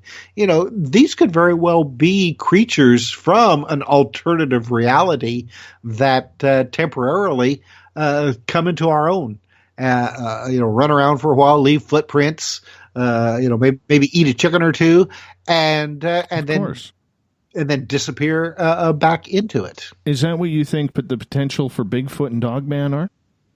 I think so. I do think that there are probably, actual physical creatures along those lines that exist all over the world. But there are others that seem to have a more paranormal element to them. Stan Gordon has investigated a number of really great cases there in Pennsylvania where people will see, what appears to be, like a glowing ball of light suddenly appear, and a Bigfoot type creature will step out of it and then run into the woods. So what's going on with that? There was a psychic by the name of not Hans Holzer. I'll draw his name out sometime, hopefully before the end of the show here.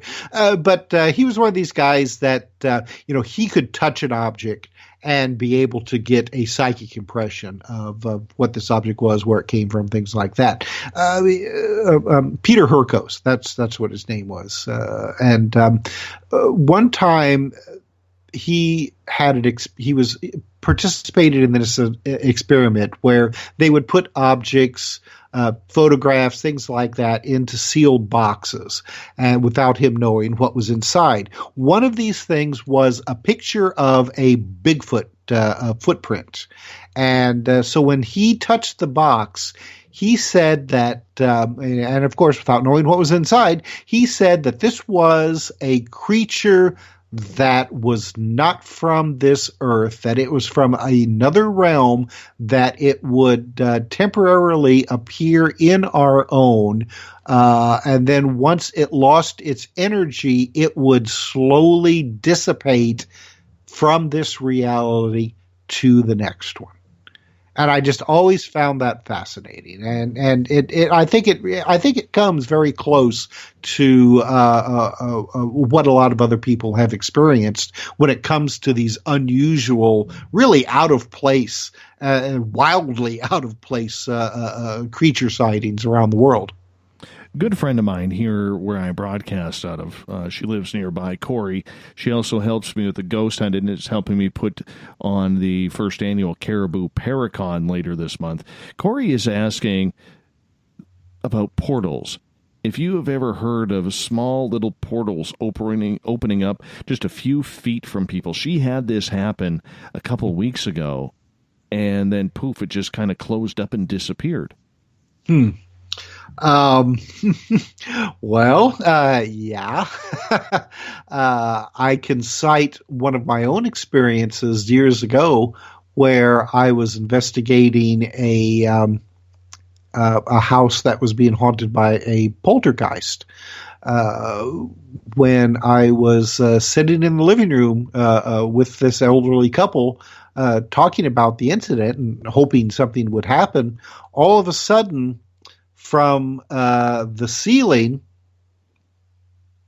rocks started to appear and fall to the floor, like they were falling from a portal. That's really the only thing that I could think of. They would appear just a couple of inches below the ceiling, and I'm talking about like little rocks like you would find in your driveway, like gravel, maybe about the size of a little bit smaller than a quarter.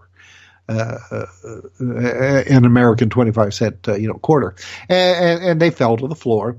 Well, I picked these rocks up, and I remembered that a story that researcher Ivan T. Sanderson, where he had a similar event. So I took out a magic marker, and I marked these rocks. There were about 6 of them. I marked them with an X, and then I took them to the back door of the house and chucked them into the cornfield, which was just almost directly behind the house.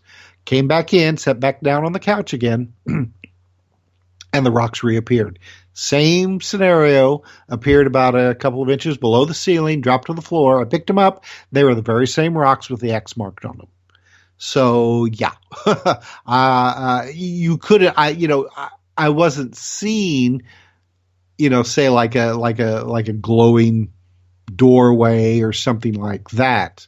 But they were appearing from somewhere and falling to the floor.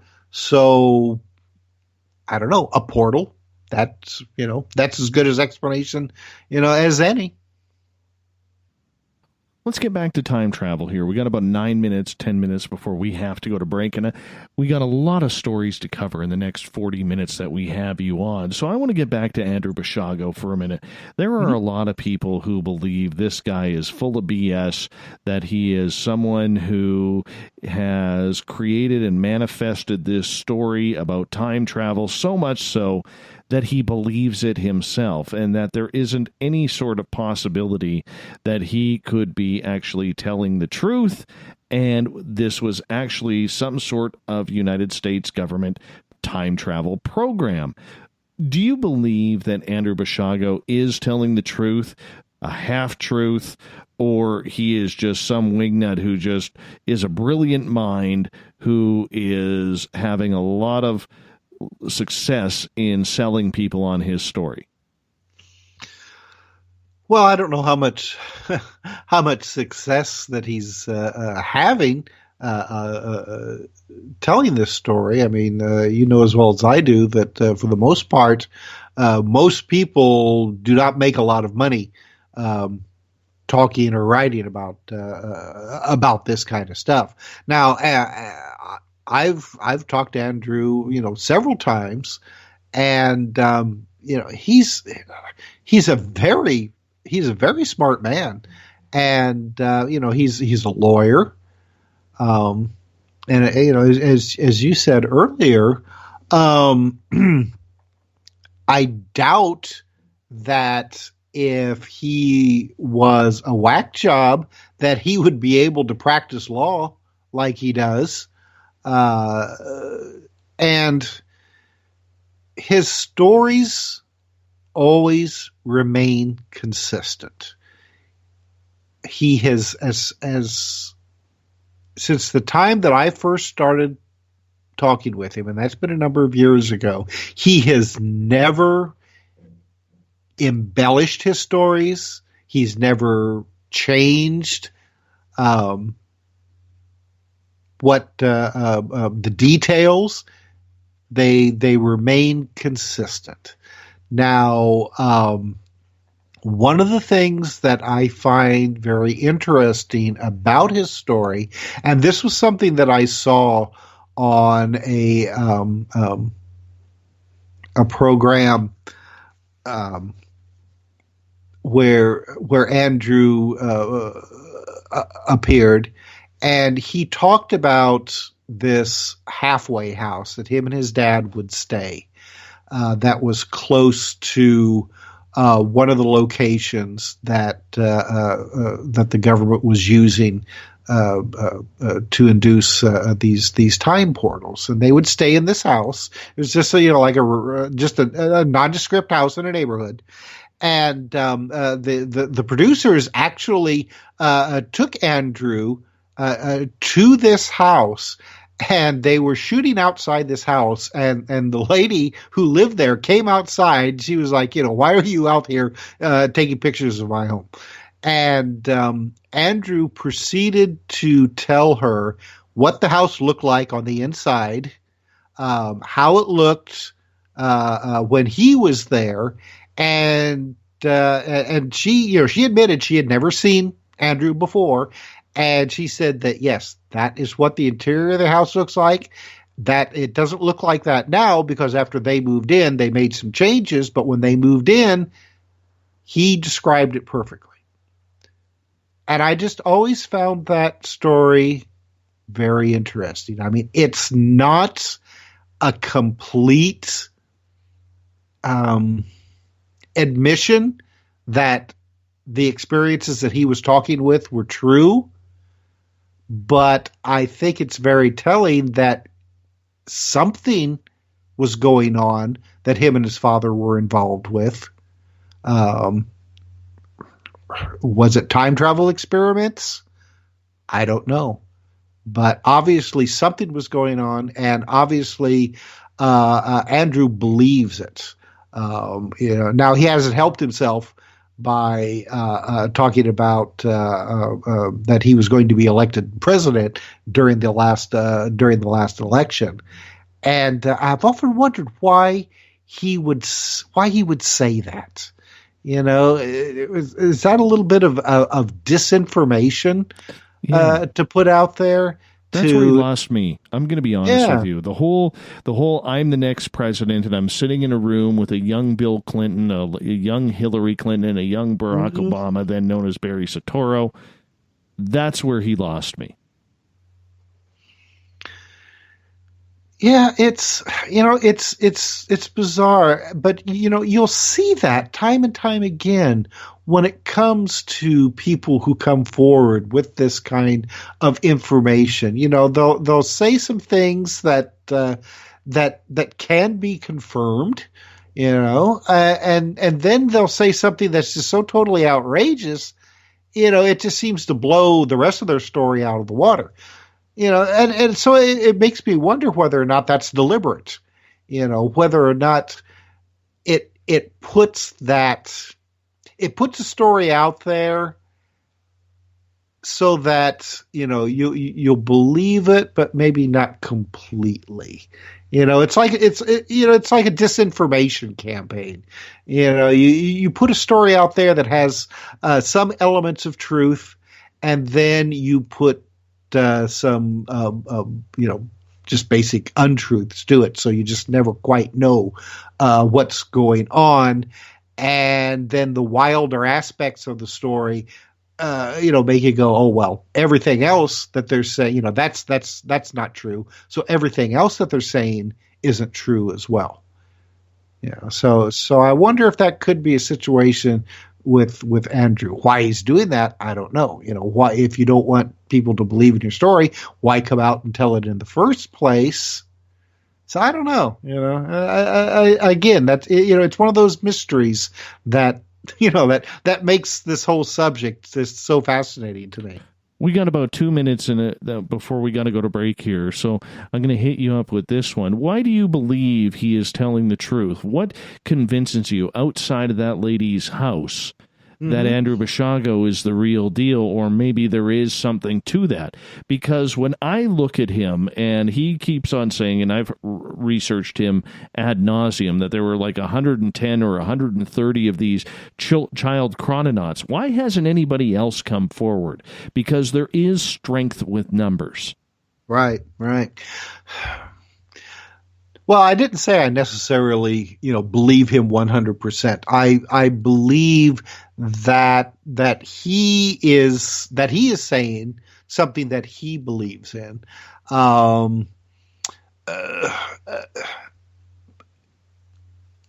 It has to do really kind of with that, the police call it their blue sense. I've like yourself. I mean, I was a journalist for a number of years in television, and I kind of developed that that bullcrap detector. I could tell when somebody was handing me just really a downright lie, and I don't get that completely with Andrew. I just feel that there are some aspects to his story that are true, or at least he believes enough that they are true, that he is convinced. Now, I suppose, like you said, that, I mean, he's told this story long enough that he believes that it's true. But there's just something about the way that he talks, it just rings true to me to a certain extent. I know for most people that's that's not that's not good enough. But yeah, I mean I just get that sense that he does believe that he had these experiences. And on that note, I'm going to get you to hold on as we are going to go to our final break of the night here on Spaced Out Radio. Tim Swartz is our guest tonight, an Emmy award-winning producer / videographer, and you can find any of his weird, strange books on Amazon. I highly suggest you check it out. It'll be Timothy Swartz on there. We got half an hour left with him. We're going to talk time travel right after this. John Teeter, lie detector tests. We're going to see where this goes in the next half hour on Spaced Out Radio. We'll be right back. Are you tired of being blocked, shadow banned, or placed in jail for simply posting your thoughts on social media? Social Media Freedom can take care of that for you. Social Media Freedom is the newest and one of the best free new apps that allows you the freedom to post what you want when you want. It takes seconds to download from your app store. Come join the tribe at Social Media Freedom. It's time to set yourself free. The first annual Caribou Paracon is happening September 28th to 30th in the 108 Mile Ranch, British Columbia. Brought to you by the Canadian Society of Questers and Spaced Out Radio. Come listen to our featured speaker, Grant Cameron, along with Elizabeth Anglin, Paisley Town, Mike Moran, Eric Cooper, and more. It's a 3-day supernatural adventure at the Spruce Hills Resort and Spa. Tickets for the weekend are $150 Canadian. The Caribou Paracon, celebrating everything paranormal. A timepiece is a reflection of who you are, and what better way to show off the real you than with an Escape watch? Escape is a lifestyle brand accessorizing your days and nights. Choose to escape and create the life of discovery that you deserve. Dream, play, unite with your own personalized Escape watch. Head to escapewatches.com. There is no time like the present to enjoy your escape. Use promo code SMF2017 for your 20% discount today. Looking for a place to advertise at a very reasonable cost? Look no further than Spaced Out Radio. SpacedOutRadio.com has an advertising tab that you can click to check out our daily, weekly, and monthly packages to play on the radio, or our website including social media. From commercial spots to banners, we have it all. Check out our competitive pricing today. Find yourself constantly looking up in the sky, looking for answers? Have you had extraterrestrial contact? Are you an abductee? Looking for answers to your experiences? Hi there, I'm R. Keith Andrews, Spaced Out Radio's resident ET expert. Join me live the first Friday of every month where I take questions from the Spaced Out Radio chat room and help you understand those from the far-off world. It's 2 hours of knowledge every experiencer should listen to. Hope to see you there. Are you intrigued by Paranormal Talk Radio? You'll love the new Paranormal Radio app from TalkStream Live. You'll find a great selection of talk shows covering UFOs, ghosts, strange phenomena, and much more. Download the Paranormal Radio app now and start listening to the very best in paranormal talk entertainment, including the network you're listening to right now. The Paranormal Radio app, free in Google Play and the iOS App Store. The Call of the Wild is in Vancouver. The Moose Vancouver is one of the hottest bars and restaurants in the city. Open until 2 a.m. nightly, the Moose will rock you like a hurricane all night long. Great food with everything on the menu at $6.95 near the corner of Nelson and Granville. Get your horns up and come rock with us. The Moose Vancouver, the official rocking bar of Spaced Out Radio. Are you an experiencer? Have you had run-ins with strange creatures you can't explain? ETs, Dogman, Bigfoot, werewolves? They're enough to scare the daylights out of anyone. Hi there, I'm Butch Witkowski from your 4-Cop. And on the last Monday of every month, you can listen to me and the host, Dave Scott, talk about the weird and the strange being reported on Spaced Out Radio. I'm going to bring my investigations and sources, you bring your experiences, and we'll figure out the rest together. Strange Days on Spaced Out Radio. Come tune us in at spacedoutradio.com. You hear footsteps in the empty room above you. A rocking chair begins rocking by itself. Don't be afraid of the things that go bump in the night. Reach for Spirit Storybox, the iPhone app the Huffington Post UK called the only ghost hunting app you will ever need. Spirit Storybox. The spirits are telling their stories. Are you listening? You know, it's hard being the bad man of ufology, but that's just the way that I like it. This is Chris George Zuger, and I'll be hanging out with Dave Scott and SOR scientist Chris Cogswell for Reality Paranormal, the second Wednesday of every month. And our job is to break it down and come to conclusions as to what is really going on in the supernatural world. I'd love for you to join us and bring your questions for us to investigate right here on Spaced Out Radio. Visit purpleplates.com today. For over 40 years, the Purple Energy Plates have been delivering amazing results for their many customers. Inspired by the great genius Nikola Tesla, the harmony, healing, and energetic effects of the plates have proven over and over to be beneficial and often miraculous to thousands of customers. Check their site for daily specials and choose from their many energy products. You won't be sorry. Visit them today at purpleplates.com. When it comes to the news, we look for the stories that the mainstream won't cover. Welcome to Spaced Out Radio's The Encounter. This is News Director Everett Thiemer. The Encounter is about the weird and strange stories that occur daily, and we scour the world looking to bring them to you. You can hear me with Dave Scott every Monday through Friday in our Encounter news segment. Read us online at spacedoutradio.com or check us out and give our Facebook page a like at SOR The Encounter. So come give The Encounter a read. From the mile-high state of Colorado, sharing our signal around the world, I invite you to Spaced Out Sundays. Hi, I'm Tessa Nicole Thomas, and I'm closing out the week by taking you on a paranormal journey to the world of the weird. Ghosts, aliens, psychic phenomena, I will hit it all in your questions too. So let us highlight the paranormal for you. So come join me for Spaced Out Sundays starting at 9 p.m. Pacific, 12 a.m. Eastern, only at spacedoutradio.com. The views and opinions expressed by tonight's guest and topic of discussion do not necessarily represent the official policy or position of Spaced Out Radio, Spaced Out Weekend, Spaced Out Radio Limited, its hosts, syndicated carriers, or anyone associated with this broadcast. You're listening to Spaced Out Radio with Dave Scott. Follow Dave on Twitter at Spaced Out Radio and hashtag Spaced Out Radio, and on Facebook Spaced Out Radio Show. Now, back to the program. Welcome back to the third and final hour of Spaced Out Radio tonight. I am your host, Dave Scott. Thank you so much for being with us. Tomorrow night on the program, Geraldine Orozco is back the first Tuesday of the month with another edition of The Spiritual You. We get going at 9 p.m. Pacific, midnight Eastern at spacedoutradio.com. Hello to everyone listening in on the SOR Radio Network and Deep Talk Radio all around the world, Australia, New Zealand, Romania, the UK, all over North America. Thank you so much for tuning in. Even South Korea tonight. Appreciate you tuning on in. Don't forget, you can check out our archives for free at our YouTube channel. Go to youtube.com/Spaced Out Radio. Do me a favor, hit that subscribe button.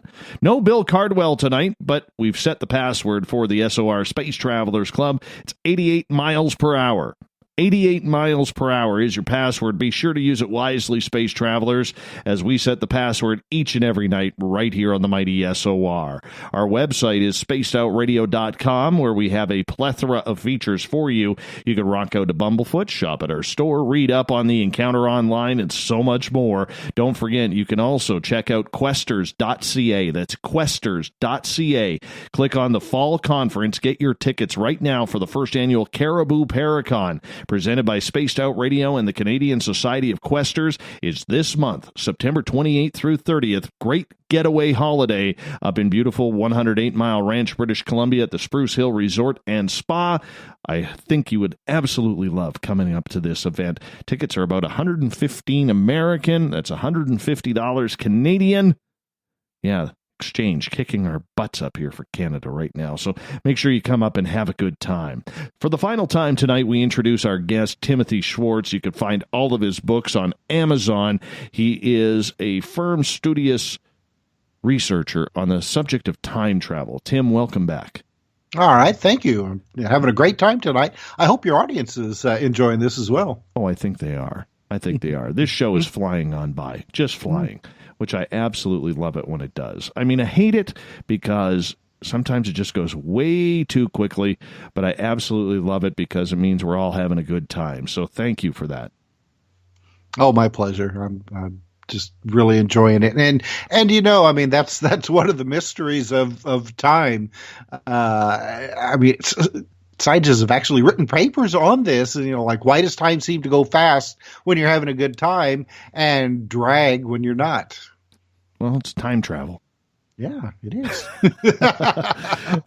Well, since we're on the subject, my friend, you know, for the last 15, almost 20 years now, people have been captivated by the story of John Titor. Now, this was a gentleman who just came out of nowhere saying he was a time traveler and looking for a computer back in the 70s, and then found the parts for the IBM, then stopped in around 2001, connected with Art Bell's show on Coast to Coast. God rest Art Bell's soul. But nonetheless, this is a story that just doesn't seem to go away. What do you think captivated people about John Titor?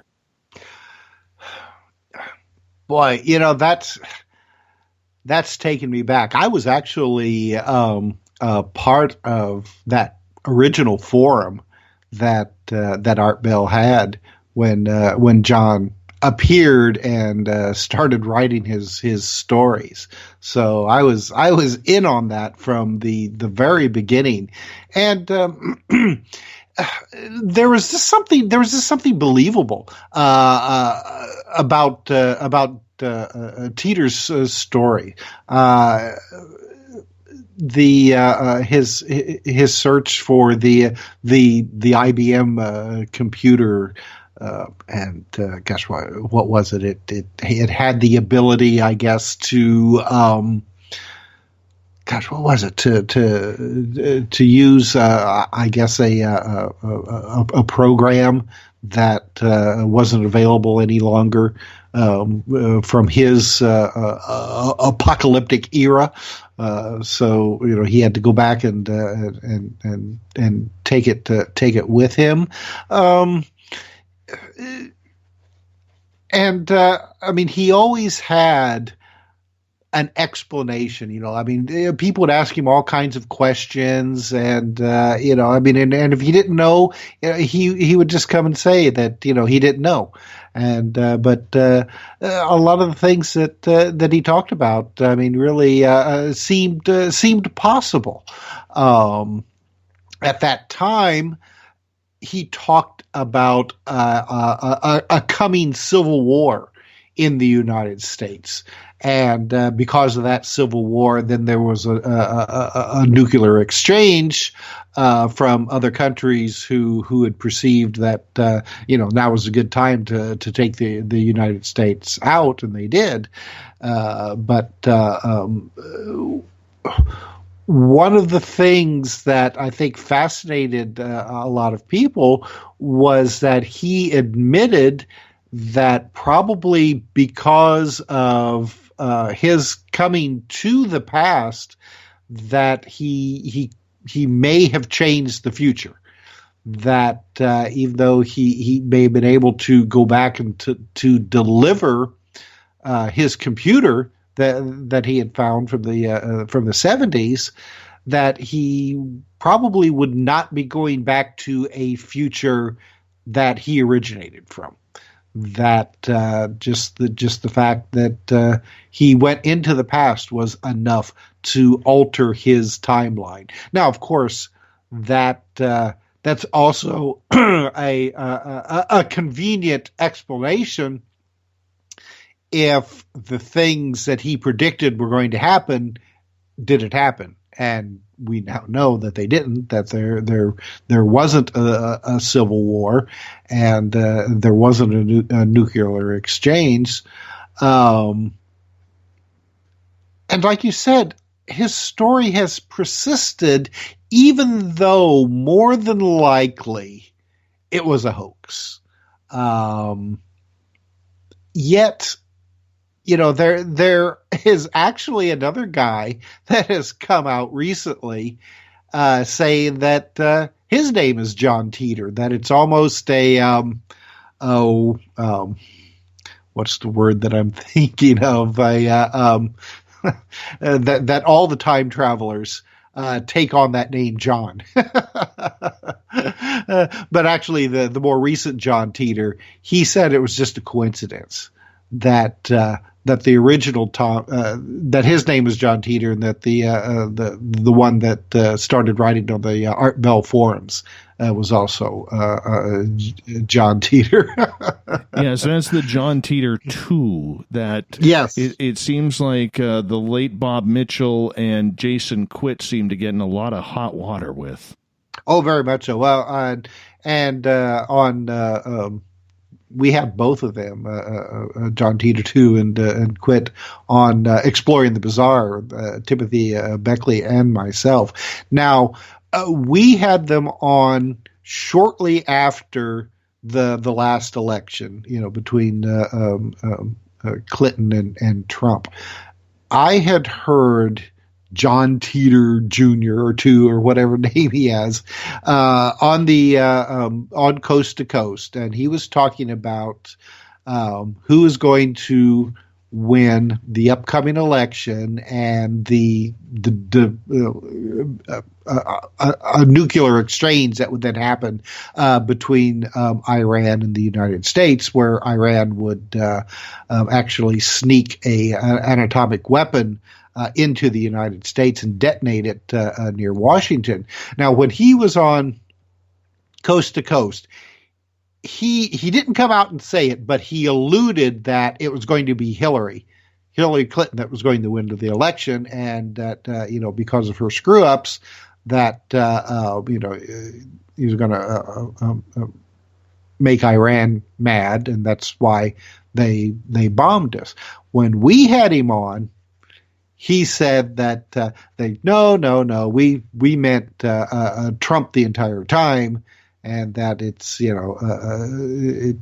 it's Trump that's going to cause the atomic war. But myself and other time agents went back and stopped Iran from doing it, so it's never going to happen.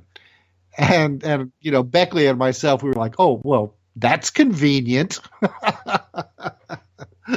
So, with a lot of these cases, you really have to approach them with your tongue firmly embedded in your cheek. A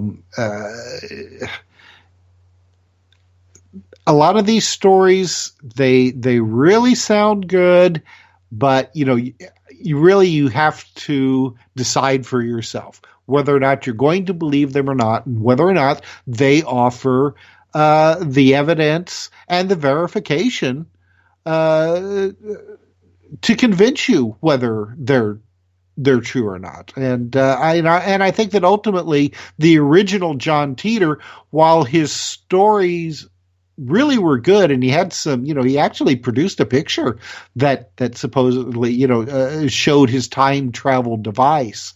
But ultimately I think that it probably was a hoax. I still am not entirely convinced that you can travel through time, kind of like in the movies, where you get into the device, or DeLorean, and you set the dials for, June 23rd, 1958, and are able to time travel that way. It's it's almost it's like an analog way of traveling through time, and I think that time is just it's so different than I think what we can really conceive right now, that type of time travel probably isn't going to work.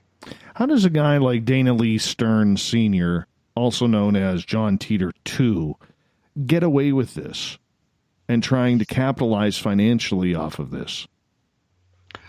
Well, I think that there are people out there that, they really want these stories to be true, and they'll believe them no matter what. It's the same situation that you see when it comes to like politics and religion and things like that. People want to believe in these things so much. They want to believe that their political leader isn't going to lie to them, or that the leader of their church isn't a crook asking for so much money so he can buy a private jet. That they just leave their sensibilities outside the back door and just accept whatever is told to them, because they think that asking questions, having doubts, asking for a verification, they think that that's wrong. That if you ask for something like that, then you are an unbeliever, and you should be cast out.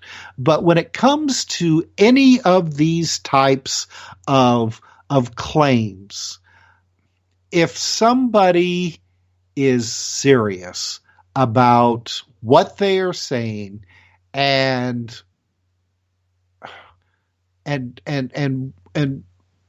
expect people to believe in what they are saying, then they have to pony up that verification. They have to bring whatever they have to confirm what they're saying is true. Verify. When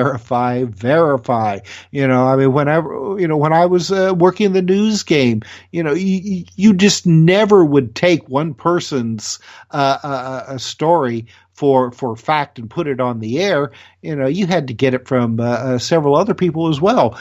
You know as well as I do that there are a number of news outlets that don't follow that rule. Some people, somebody comes up and says, "Hey, such and such, was seen in a car driving with a lady of the night," and boy, they'll put that on the air as fast as they can. That's sloppy. That's really sloppy. So if you want, if you want to believe in some of these people and the stories that they're telling, it's not a sin to ask for verification, to prove it. prove it to me that what you are telling is true. So when you look at the timelines here, we got Andrew Bashago coming out, we got the John Teeter thing, and then earlier this year there was a gentleman who came out, and this story hit the alternative media pretty hard, of a gentleman named Jamie Oliver, who claimed to be from the year 6491. And this man says his time machine broke down and he's stuck in 2018, and he took a lie detector test and allegedly passed. However, we don't know who was running the lie detector. We don't know if it was a company of any sorts. We don't know how true or false this actually is, considering the person doing the lie detector test is sitting in a blue hoodie and their face is blurred out. I mean, is this the ridiculous of the ridiculous of people trying to pull more wool over their eyes, or is there any truth to this? Oh, I think it's ridiculous. And the lie detector test, he'd make a statement and then they would just flash up, true onto the screen. And what kind of lie detector test is that? And anyway, it's been proven a long time ago that lie detectors can be fooled very easily. If you know how to do it, you can fool a lie detector. And the person who's running a lie detector, they rely a lot on their own blue scent, so to speak, as well. It's almost like those black boxes, that are being sold, like Hieronymus machines and stuff. I think a lot of times these lie detector operators are actually relying more, possibly on their sixth sense to determine whether or not the person that is under the wire, so to speak, is telling the truth or not. But I think all of these stories that you have seen recently coming out on YouTube are fake. They're popular because they're fun. It's fun to watch them and to listen to their stories. But so far, none of them have really given any information that can be confirmed soon. A couple of them had said, like, such and such is going to be a president, in the near future. But, I want somebody to say, well, 2 weeks from now, a plane is going to crash in the Grand Canyon, or something along those lines. Yeah, and the predictions are always so vague. I mean, global warming is always a ticket issue on there. There's always some sort of geological environmental accident, whether it's nuclear fallout or whether it's a tidal wave, earthquakes, volcanoes. Like, there's never anything, serious about that. Like, you're going to see some Hollywood star choke on a Big Mac. Yeah, there you go. That's a good one. After a night of partying at the Rainbow Club in Hollywood. You know what I'm saying? Mm-hmm. That's the stuff I want to see. All right? Tell me who's going to win the Stanley Cup or the Super Bowl in, 2032 so I can place a bet. Get the odds now. Yeah, well, and then there's the ones who will produce a picture, this is Los Angeles after global warming has flooded the planet. You see, the city's underwater. Okay. If you want me to believe this, don't you have something better than, say, just a photograph, a Polaroid photograph or whatever? If you're from the future, don't you have, like a 3D device or something that you can create a hologram, or did you have to leave that all behind when you got trapped here in the present?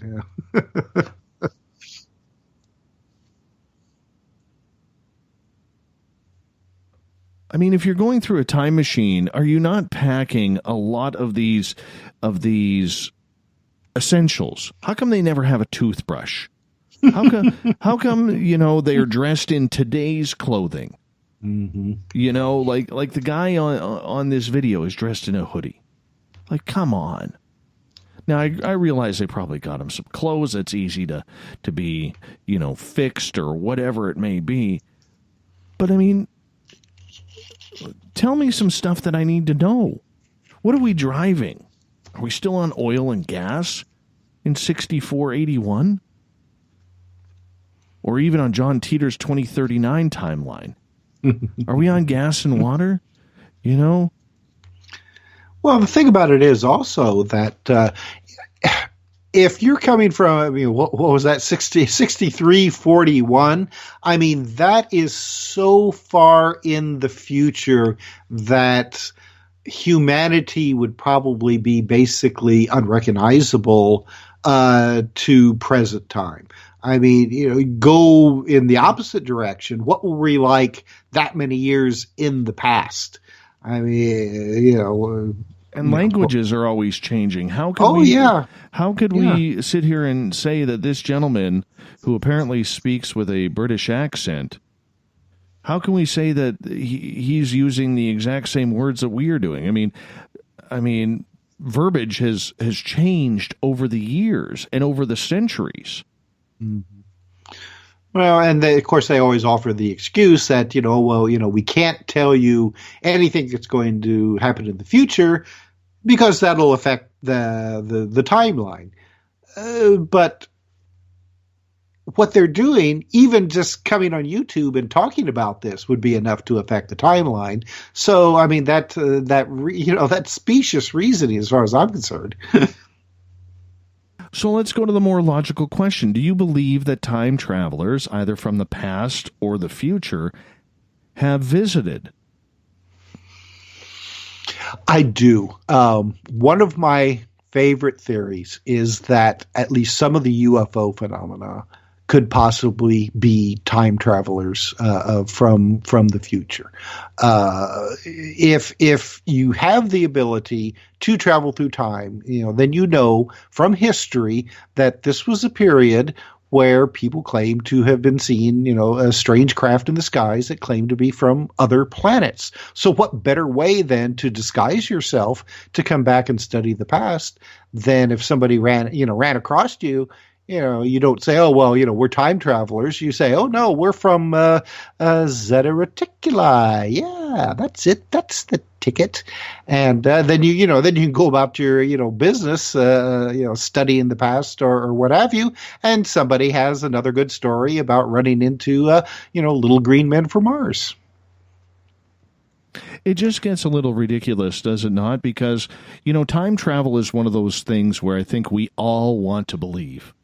We all want to do it. We all want to go back in time and, say goodbye to mom or dad or grandpa or grandma or even a sibling who has moved over, or helped our siblings, take, for instance, in my family, we just lost my nephew at the young age of 29 years old a couple of months ago.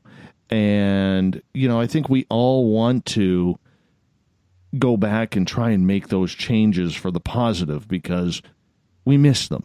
It's personal. Mm-hmm. But I think with a lot of these people who are going on YouTube, I think they are just playing on people's emotions. And it's the same thing with the CGI UFOs and the CGI aliens that people are creating. They're playing on people's emotions.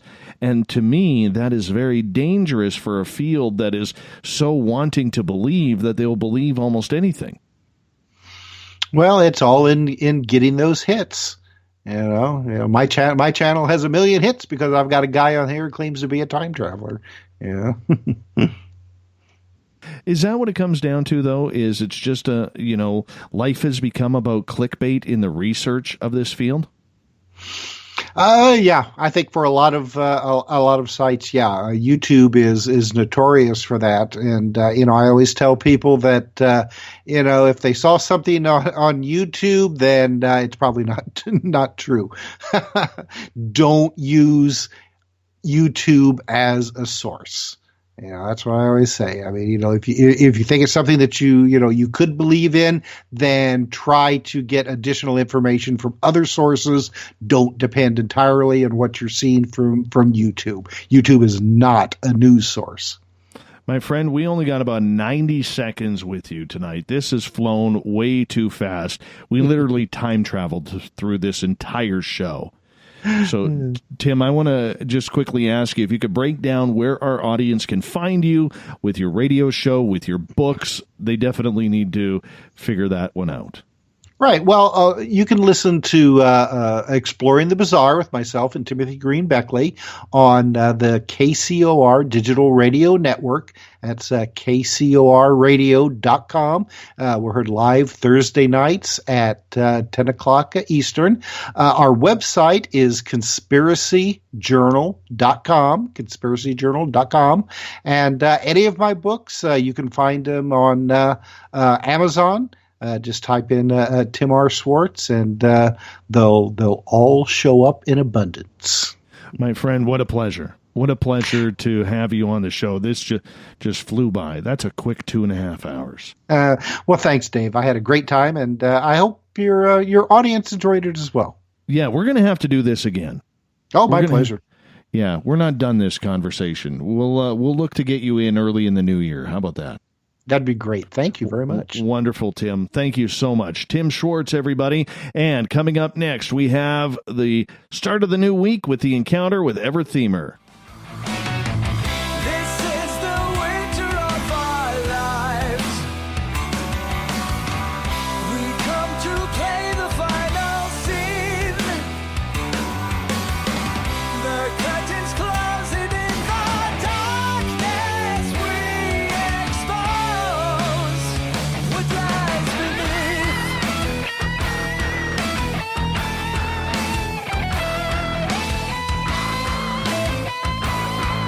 We are entering the encounter tonight with Everthemer, who is coming off a Labor Day long weekend of chopping wood and feeling manly, as we take a look around the world at the news of the day. The strange, the weird, the WTF. The news is always changing, and that's why we bring you the encounter. You can find all of our news right now. We're about to transfer it onto our website, spacedoutradio.com, but you can also find it at facebook.com/SOR The Encounter. Give it a like if you don't mind. Mr. Themer, how's Team Stump doing? Oh, today is Labor Day here in the U.S., and I'm a little sad. In Canada. Okay. I thought it was later in the year for you guys. No, that's the Aussies. Oh, okay. Well, now's the end of summer. And that makes me a little sad. Dude, it's going to get down to 2 degrees Celsius tonight. 2 degrees Celsius. We're in summertime. I don't need socks and pants right now. Well, apparently we're in fall time now, and it's the last time I looked, it was 78 degrees and dripping with humidity. Oh, want to trade? Yeah, well, you do get to play with that wood burner.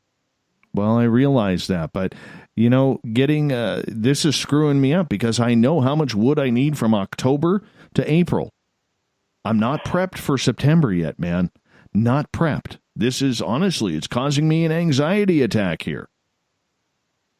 Come and take some of mine. I am so sick of wood. I never want to see wood again. I have it all over the place, and I'm literally tired of it. So you can have some of mine. Oh, would you bring a delivery truck? I'd appreciate that. I'll meet you halfway. All right. Sounds good. My friend, how was your long weekend?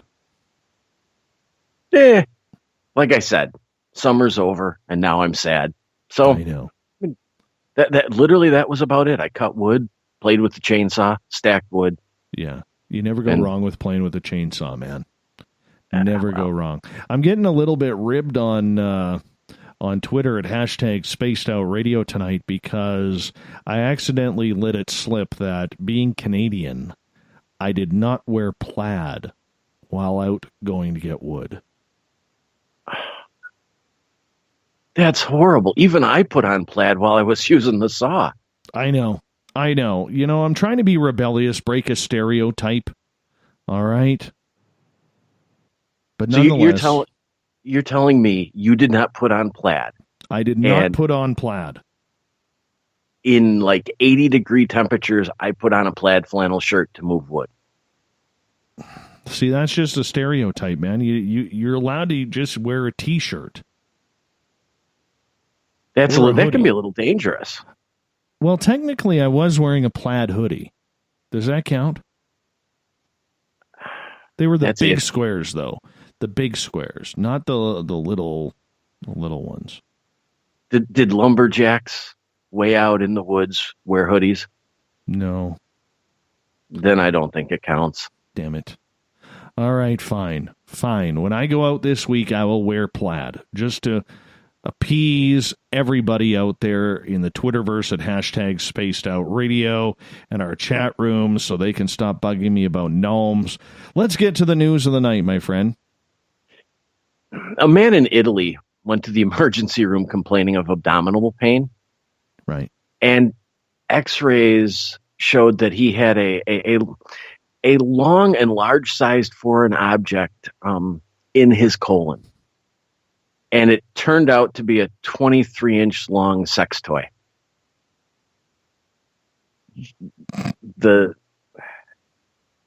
It gets better and much worse. Oh, no. Now, the doctors, using what they call standard techniques, couldn't remove it. So they did some thinking and some consulting, and they came up with a new procedure that allowed them to use some medical wire and a catheter to get up far enough and basically lasso this object and remove it. And in the medical report write-up for the after the case, the doctor said that in their opinion, what they did was easily reproducible and should be standard procedure for cases of foreign objects stuck up people's bums that are difficult to remove. Now, a lot of these stories that you hear, you think they're just made up stories from the ER room. I got a cousin of mine who is a doctor. And during a couple of his residencies at local hospitals, especially when he worked at a couple in Vancouver, these stories are true, man. These stories are true. It's hideous. It's hideous to think what people are doing to their own orifices. Like, come on, Well, just the idea that they're recommending this as a new standard procedure for objects. I saw several reports on this, and what was frightening is the number of times the phrase sex toy was used in all of these reports. So apparently they wanted to get it across that that's what it was. And this is apparently not as uncommon as we would like to think. My goodness. I'm gonna admit I looked at a yardstick, and 23 inches is quite frightening for anything to be in my colon. Yeah, I mean, how? I guess when there's a will, there's a way. But I mean, why hasn't the sex toy industry invested in like a wine corkscrew? You just pop it in there and pull it out. The weird thing about this, and I understand embarrassment. I'm fully familiar with embarrassment, but he went to the ER complaining of abdominal. Did he not know? Did he not know? Well, that's the thing. That's kind of like burying the lead. Why go in and complain of pain?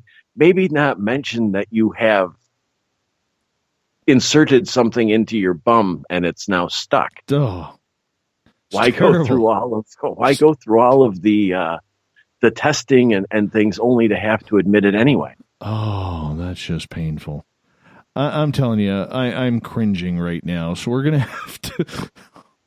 We're going to have to move on from this one because I am puckered right up right now. That's all I'm going to say. I'm puckered right up. Well, then we're going to shift gears and shift order a little bit here and talk about the man in Essex, England, who received an undisclosed but confirmed six-figure settlement after he contracted necrotizing fasciitis. What is that? And it is a flesh-eating disease. He contracted it while he was having prostate surgery, and part of his intestine was punctured. And, well, he lost all but an inch and a half of his penis. Oh, no. It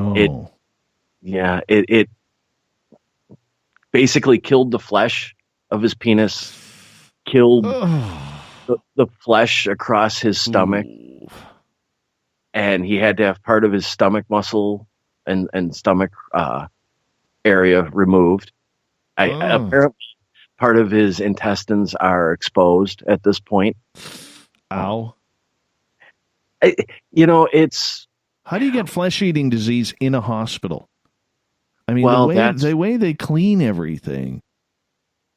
See, one of the worst places to get sick is the hospital. You would think that it's clean, but first of all, there's a lot of sick people there. True.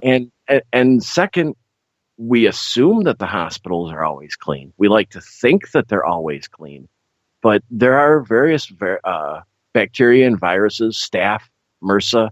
These are quite prevalent, right? To get in the hospital. Oh, my so goodness. To get something like this, it's uncommon but not unheard of. But I think one of the things that needs to be taken away from this is the idea of your aftercare, being aware of what's going on with your own body and following up. How much did he win? How much did he win? What they disclosed is that it is a six-figure settlement. They wouldn't disclose an exact amount. 6 figures? That's it? You got to be pushing 7 figures, man. if you honestly, I'm serious. It should be $1 million per inch. That's terrible. It should be, but probably a little accurate. This is terrible. I mean, the guy has. How do you even word this? The guy is suffering. Well, he is incontinent. He can no longer perform sexually. He has he's a caregiver, and he does have now part of his intestines, I guess, basically exposed. Yeah. So that's a danger. But yeah, it's frightening. But I think part of it, like I said, is the idea of you have to be aware of what's going on with your own body. You can't just walk out of the hospital or walk out of the doctor and assume you're going to be great and not pay attention to what's going on. But the other part too is the hospital did obviously admit some liability here. As they should. This guy needs to get paid. Or at least have the ability to have some plastic surgery at the cost of the hospital, man. Makes you seriously rethink the idea of having that prostate examined, doesn't it? Oh, it does. We got to move on, man. I'm just grossed out by this one. Well, there's this story circulating out of Kings Mountain, North Carolina, and it's being taken a bit seriously, and it's getting a little bit of traction. This gentleman, Havian Hill, claims that he observed a hovering square object in the sky with lights around the edges of it. And he pulled over and attempted to take a video of it. He did get a couple pictures. He attempted to take a video of it. And he said that as soon as he did that, it began to rain and the object disappeared. So it's up for debate a little bit now whether or not he saw some form of strange cloud or whether he saw something like the TR3B, which is, I'm sure quite common to be seen down there. That's one of the bigger areas for that kind of report. But there was another witness to it that claims that he saw something strange in the sky too at the same time.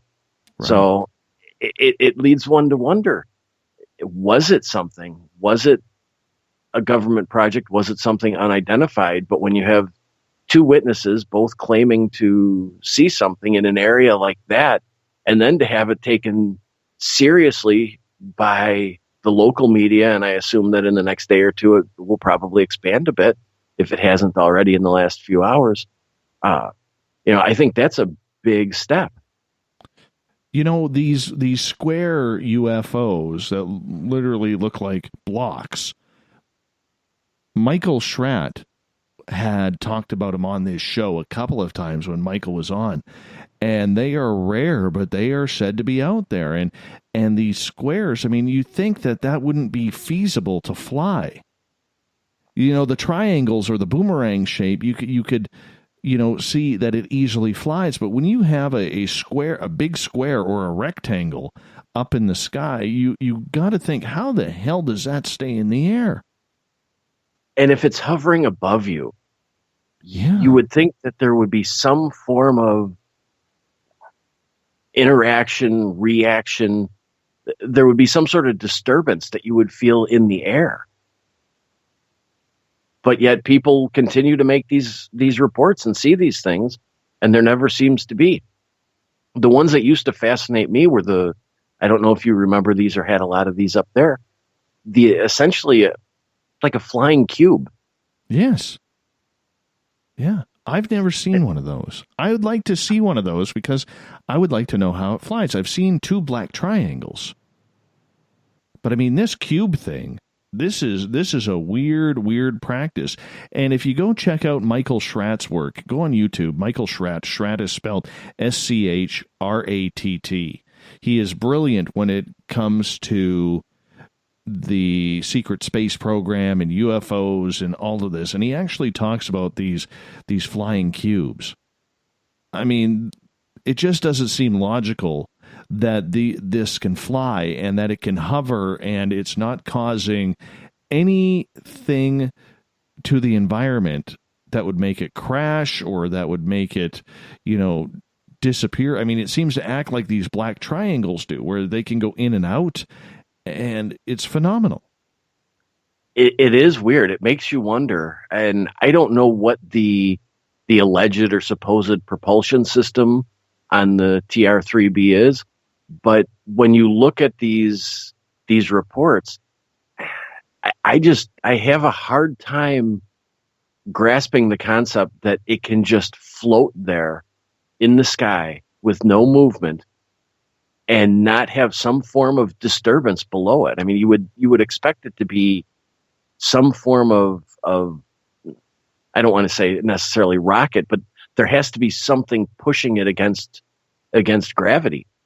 And I know that there are all kinds of theories and ideas out there of these anti-gravity generators and things like that.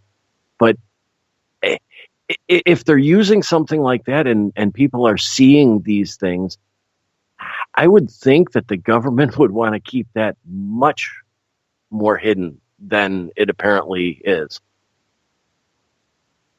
No kidding, man. Let's get to our final story of the day. We got time for one more.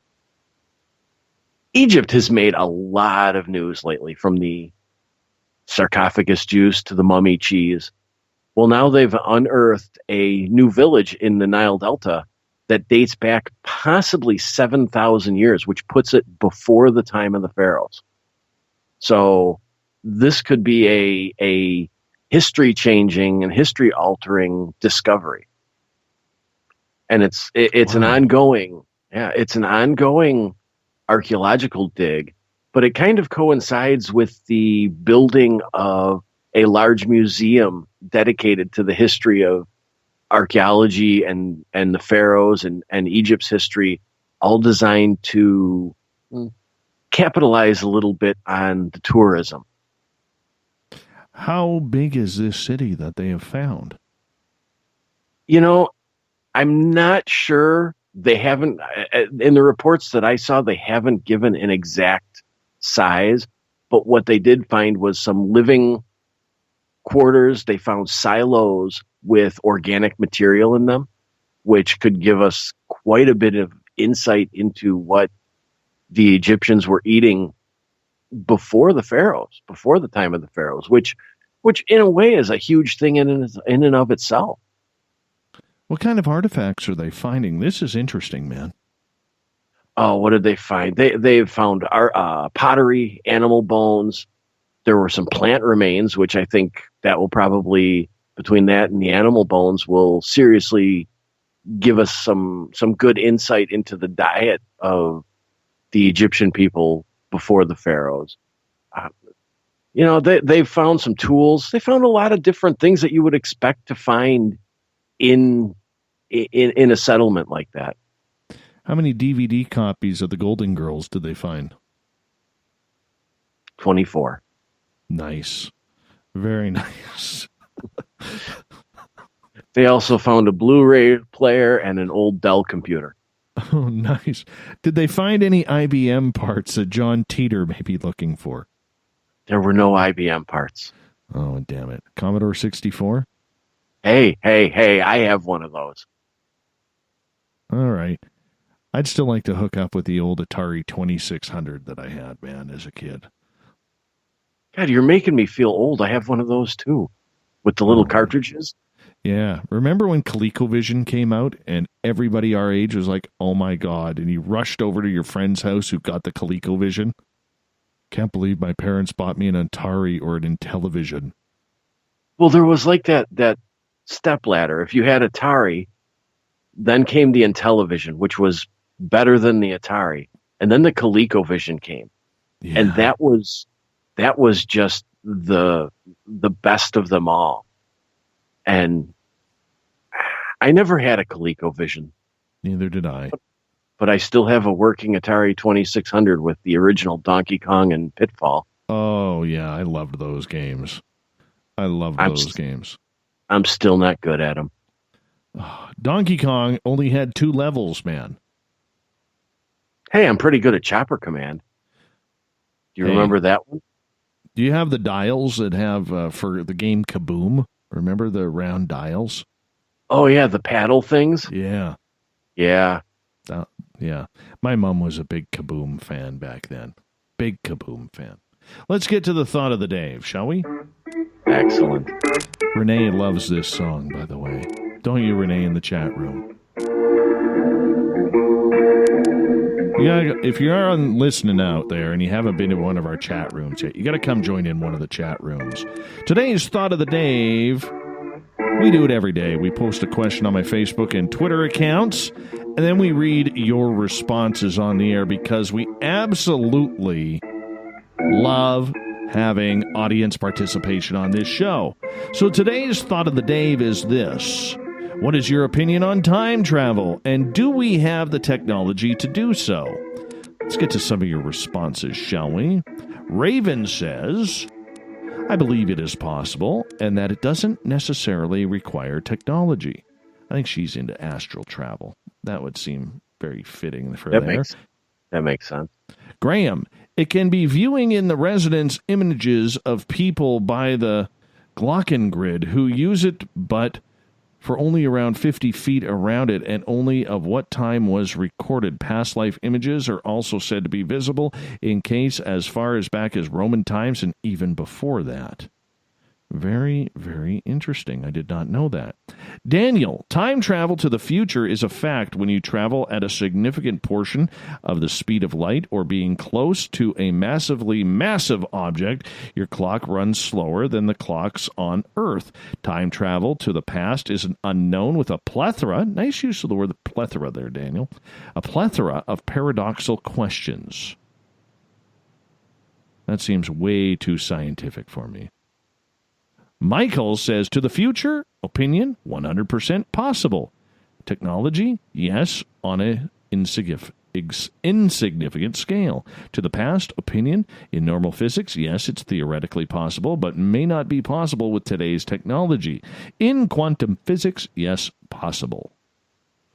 Bart L. Producer states, Yes, Dr. Emmett Brown came up with the idea of the flux capacitor, makes time travel possible, on November 5th, 1955, after slipping and bumping his head on the toilet while hanging a clock.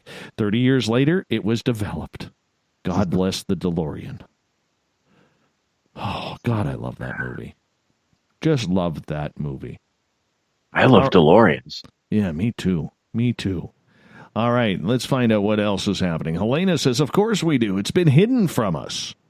Keith? Yes, I can get to any place that is 20 minutes away from me in only 20 minutes. Wow. Scott says, I have already answered this. Oh, God, the creativity sometimes just gets to me. Randall, I had the technology, but I had to return it to the library, so we don't have the technology anymore. The library does. LOL, just kidding. Perhaps you can get it on Amazon. Angie, Tesla designed a machine, and the feds took it. William, no. Thanks for expansion on that one, bud. Some dude named Everett says, there is no married man who is capable of on-time travel. It's just not possible. Who would have came up with that, Everett? I misread the question. I thought you were talking about on-time travel, not opinions on time travel. Oh, okay. Little Timmy says, no, not in this dimension. Parallel universe, maybe. Linda, personally, I believe so, but at a great cost, and I am not talking finances. David, do we have the technology to do so? That's a loaded question, or a trick question. The answer is yes and no. The answer depends on how you define we, how you define time travel, and how you define technology. Robert Salas, we got to get him on the show. Robert Salas. Not yet. From him, I will accept that answer. I mean, this is a dude who saw his nuclear missile silo get shut down by UFOs. I'll believe him. Yeah, I think we can take his word. Yeah. Marty, the retired skeptic from Twitter, says we will eventually find a way to time travel, just like we were able to find ways to fly in airplanes and have wireless communication worldwide, which just 150 years ago were as impossible as time travel is today. Marty, you're making way too much sense for these questions, my friend. Way too much sense. Renee, do we have the technology for time travel? Perhaps, but can we time travel? That I'm not sure of. Sure. Should we time travel? Now, that is a loaded question. What possible good could come from that? If the time travel were to ever exist, it would not create peace. It would cause countries to kill for the materials to make it or to steal it. A time-traveling machine will be the equivalent of a nuclear bomb. It can destroy civilizations and make one country hate the other for having one. People would also try to change history and in the process make themselves not exist at all. Wow. That is deep. You know what? I got to say, I've never looked at it at that angle before. There are some good points in that. Huge good points. Let's race through a couple more because we do got to get going here. Teresa, Andrew Bashago, Jump Room 666, Sepulveda Boulevard, El Segundo, California. Don't know what that means. Patricia, not possible with the rational left brain. We time travel in dream time when our brains waves shift. We can learn to do this. Mary, yes, CERN in Switzerland. Penman, when I lay down and go to sleep, then I wake up several hours later. It's kind of like time travel. Aussie Rob, how's tomorrow looking? Yes, the technology exists. Yes, there have been experimentations. Jade gets the final word. When I go back east this week, I will be traveling 4 hours into the future. Aussie Rob is well ahead into the future. That's why we trust the Australians, even though their continent does not exist. According to the Flat Earthers. Mr. Everett Themer, tell people where they can find the encounter. They can find The Encounter at facebook.com/SOR The Encounter online for right now. Wonderful. Soon to be on the spacedoutradio.com website. Tomorrow night on the program, we have Geraldine Orozco. She will be in for The Spiritual You starting at 9 p.m. Pacific, midnight Eastern Time. We want to say thank you to Tim Swartz for coming in to talk time travel tonight. Go to Amazon. Check out Tim's books. There's a plethora of them. Go pick yourself one up. I think you'll like his read. Dude's an Emmy Award-winning producer. He's got to be good. We got Mr. Ron Bumblefoot THAL rocking in the background with Little Brother is Watching. Bumblefoot is the official music of Spaced Out Radio, rocking us in and out of every single show. Get your horns up for the guitar god himself. Special thank you to everyone listening in at home, at work, in your cars, wherever you may be. Everyone on Spreaker, you were fantastic with your questions tonight. Thank you for being awesome. Everybody on Twitter at #SpacedOutRadio, we're saying goodnight to you on the Woo train. And the Veterans Club, the SOR Space Travelers on Facebook, led by Uncle Dale's mustache tonight. Thanks for sharing the show, telling your friends, and doing your part to make us bigger and better every single night. Because together, my friends, we own the night. I will talk to you in 21 hours from now. Mr. Bumblefoot, we need a favor. We need you to take us home. Good night.